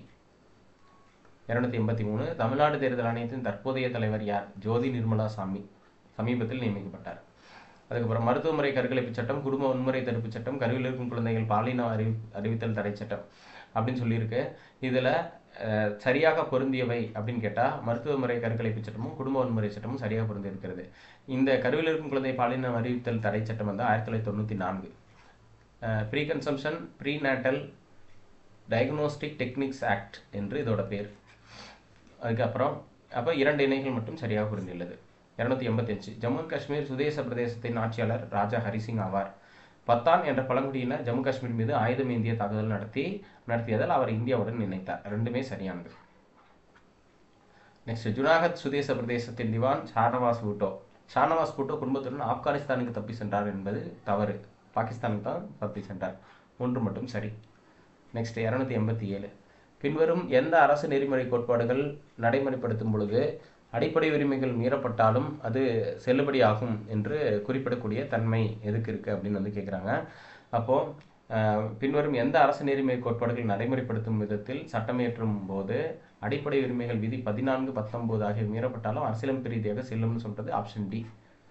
39B மற்றும் சி ஆனது.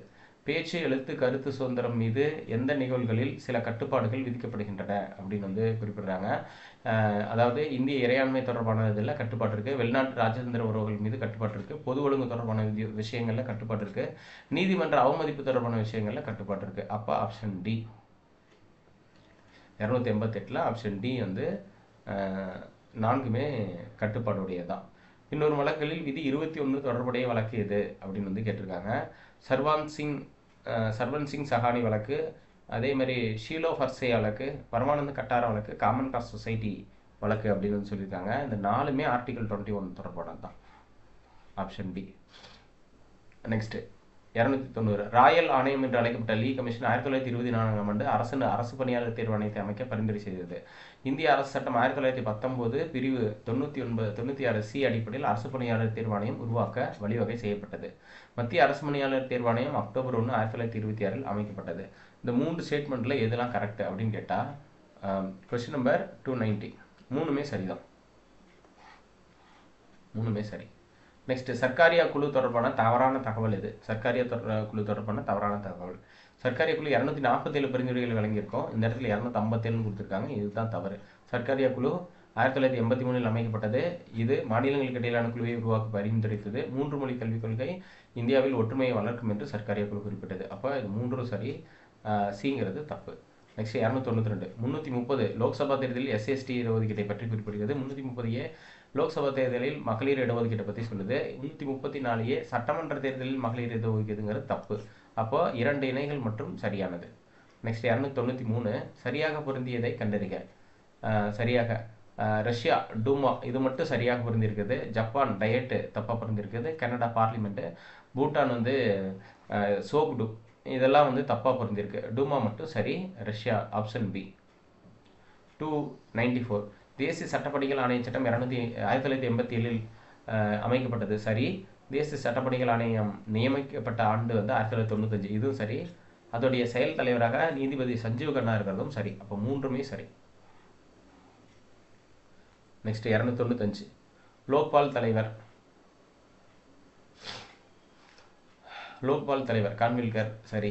சிபிஐ இயக்குனர் பிரவீன் சூட், சிவிசி தலைவர் பிரவீன்குமார் ஸ்ரீவத்சவா, அதுக்கப்புறம் சிஐசி தலைவர் இன்ஃபர்மேஷன் ஹீராலால் சமாரியா. ஸோ இதுக்கு என்ன option? Question number 295 2345.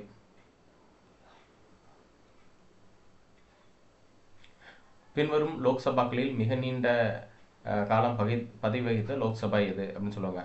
So 5th Lok Sabha தான். காரணம் 1975 நேஷனல் எமர்ஜென்சி வந்து அதோடைய பீரியட் வந்து எக்ஸ்டென்ஷன் பண்ணாங்க. 1 இயர் எக்ஸ்டென்ஷன் பண்ணாங்க. 5 ஆண்டுகளுக்கு மேலும் இது பதவியில் இருந்தது. நெக்ஸ்ட்டு 297 பிறப்பின் அடிப்படையில் குடியுரிமை பற்றி குறிப்பிடுகிறது.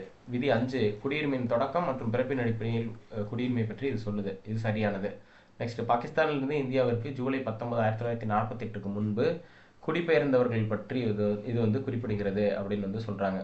ஸோ இது 2மே சரியானது. 2 ஸ்டேட்மெண்ட்டும் சரிதான். நெக்ஸ்ட் 298 இந்திய அரசியலமைப்பு சட்டத்தில் சொத்துரிமை எந்த சட்டத்திருத்தத்தின் வழியாக நீக்கப்பட்டது? 44வது சட்டத்திருத்தம் 1978 அடிப்படையில் நீக்கப்பட்டு 300A என்ற இடத்தில் சாதாரண உரிமையாக உள்ளது. நெக்ஸ்ட் 299 இந்தியாவின் அலுவல் மொழியாக சிந்தி மொழி சேர்க்கப்பட்ட சட்டத்திருத்தம் எது? இந்தியாவின் அலுவல் மொழியாக சிந்தி மொழி சேர்க்கப்பட்ட சட்டத்திருத்தம் எது? 21வது சட்டத்திருத்தம் 1967.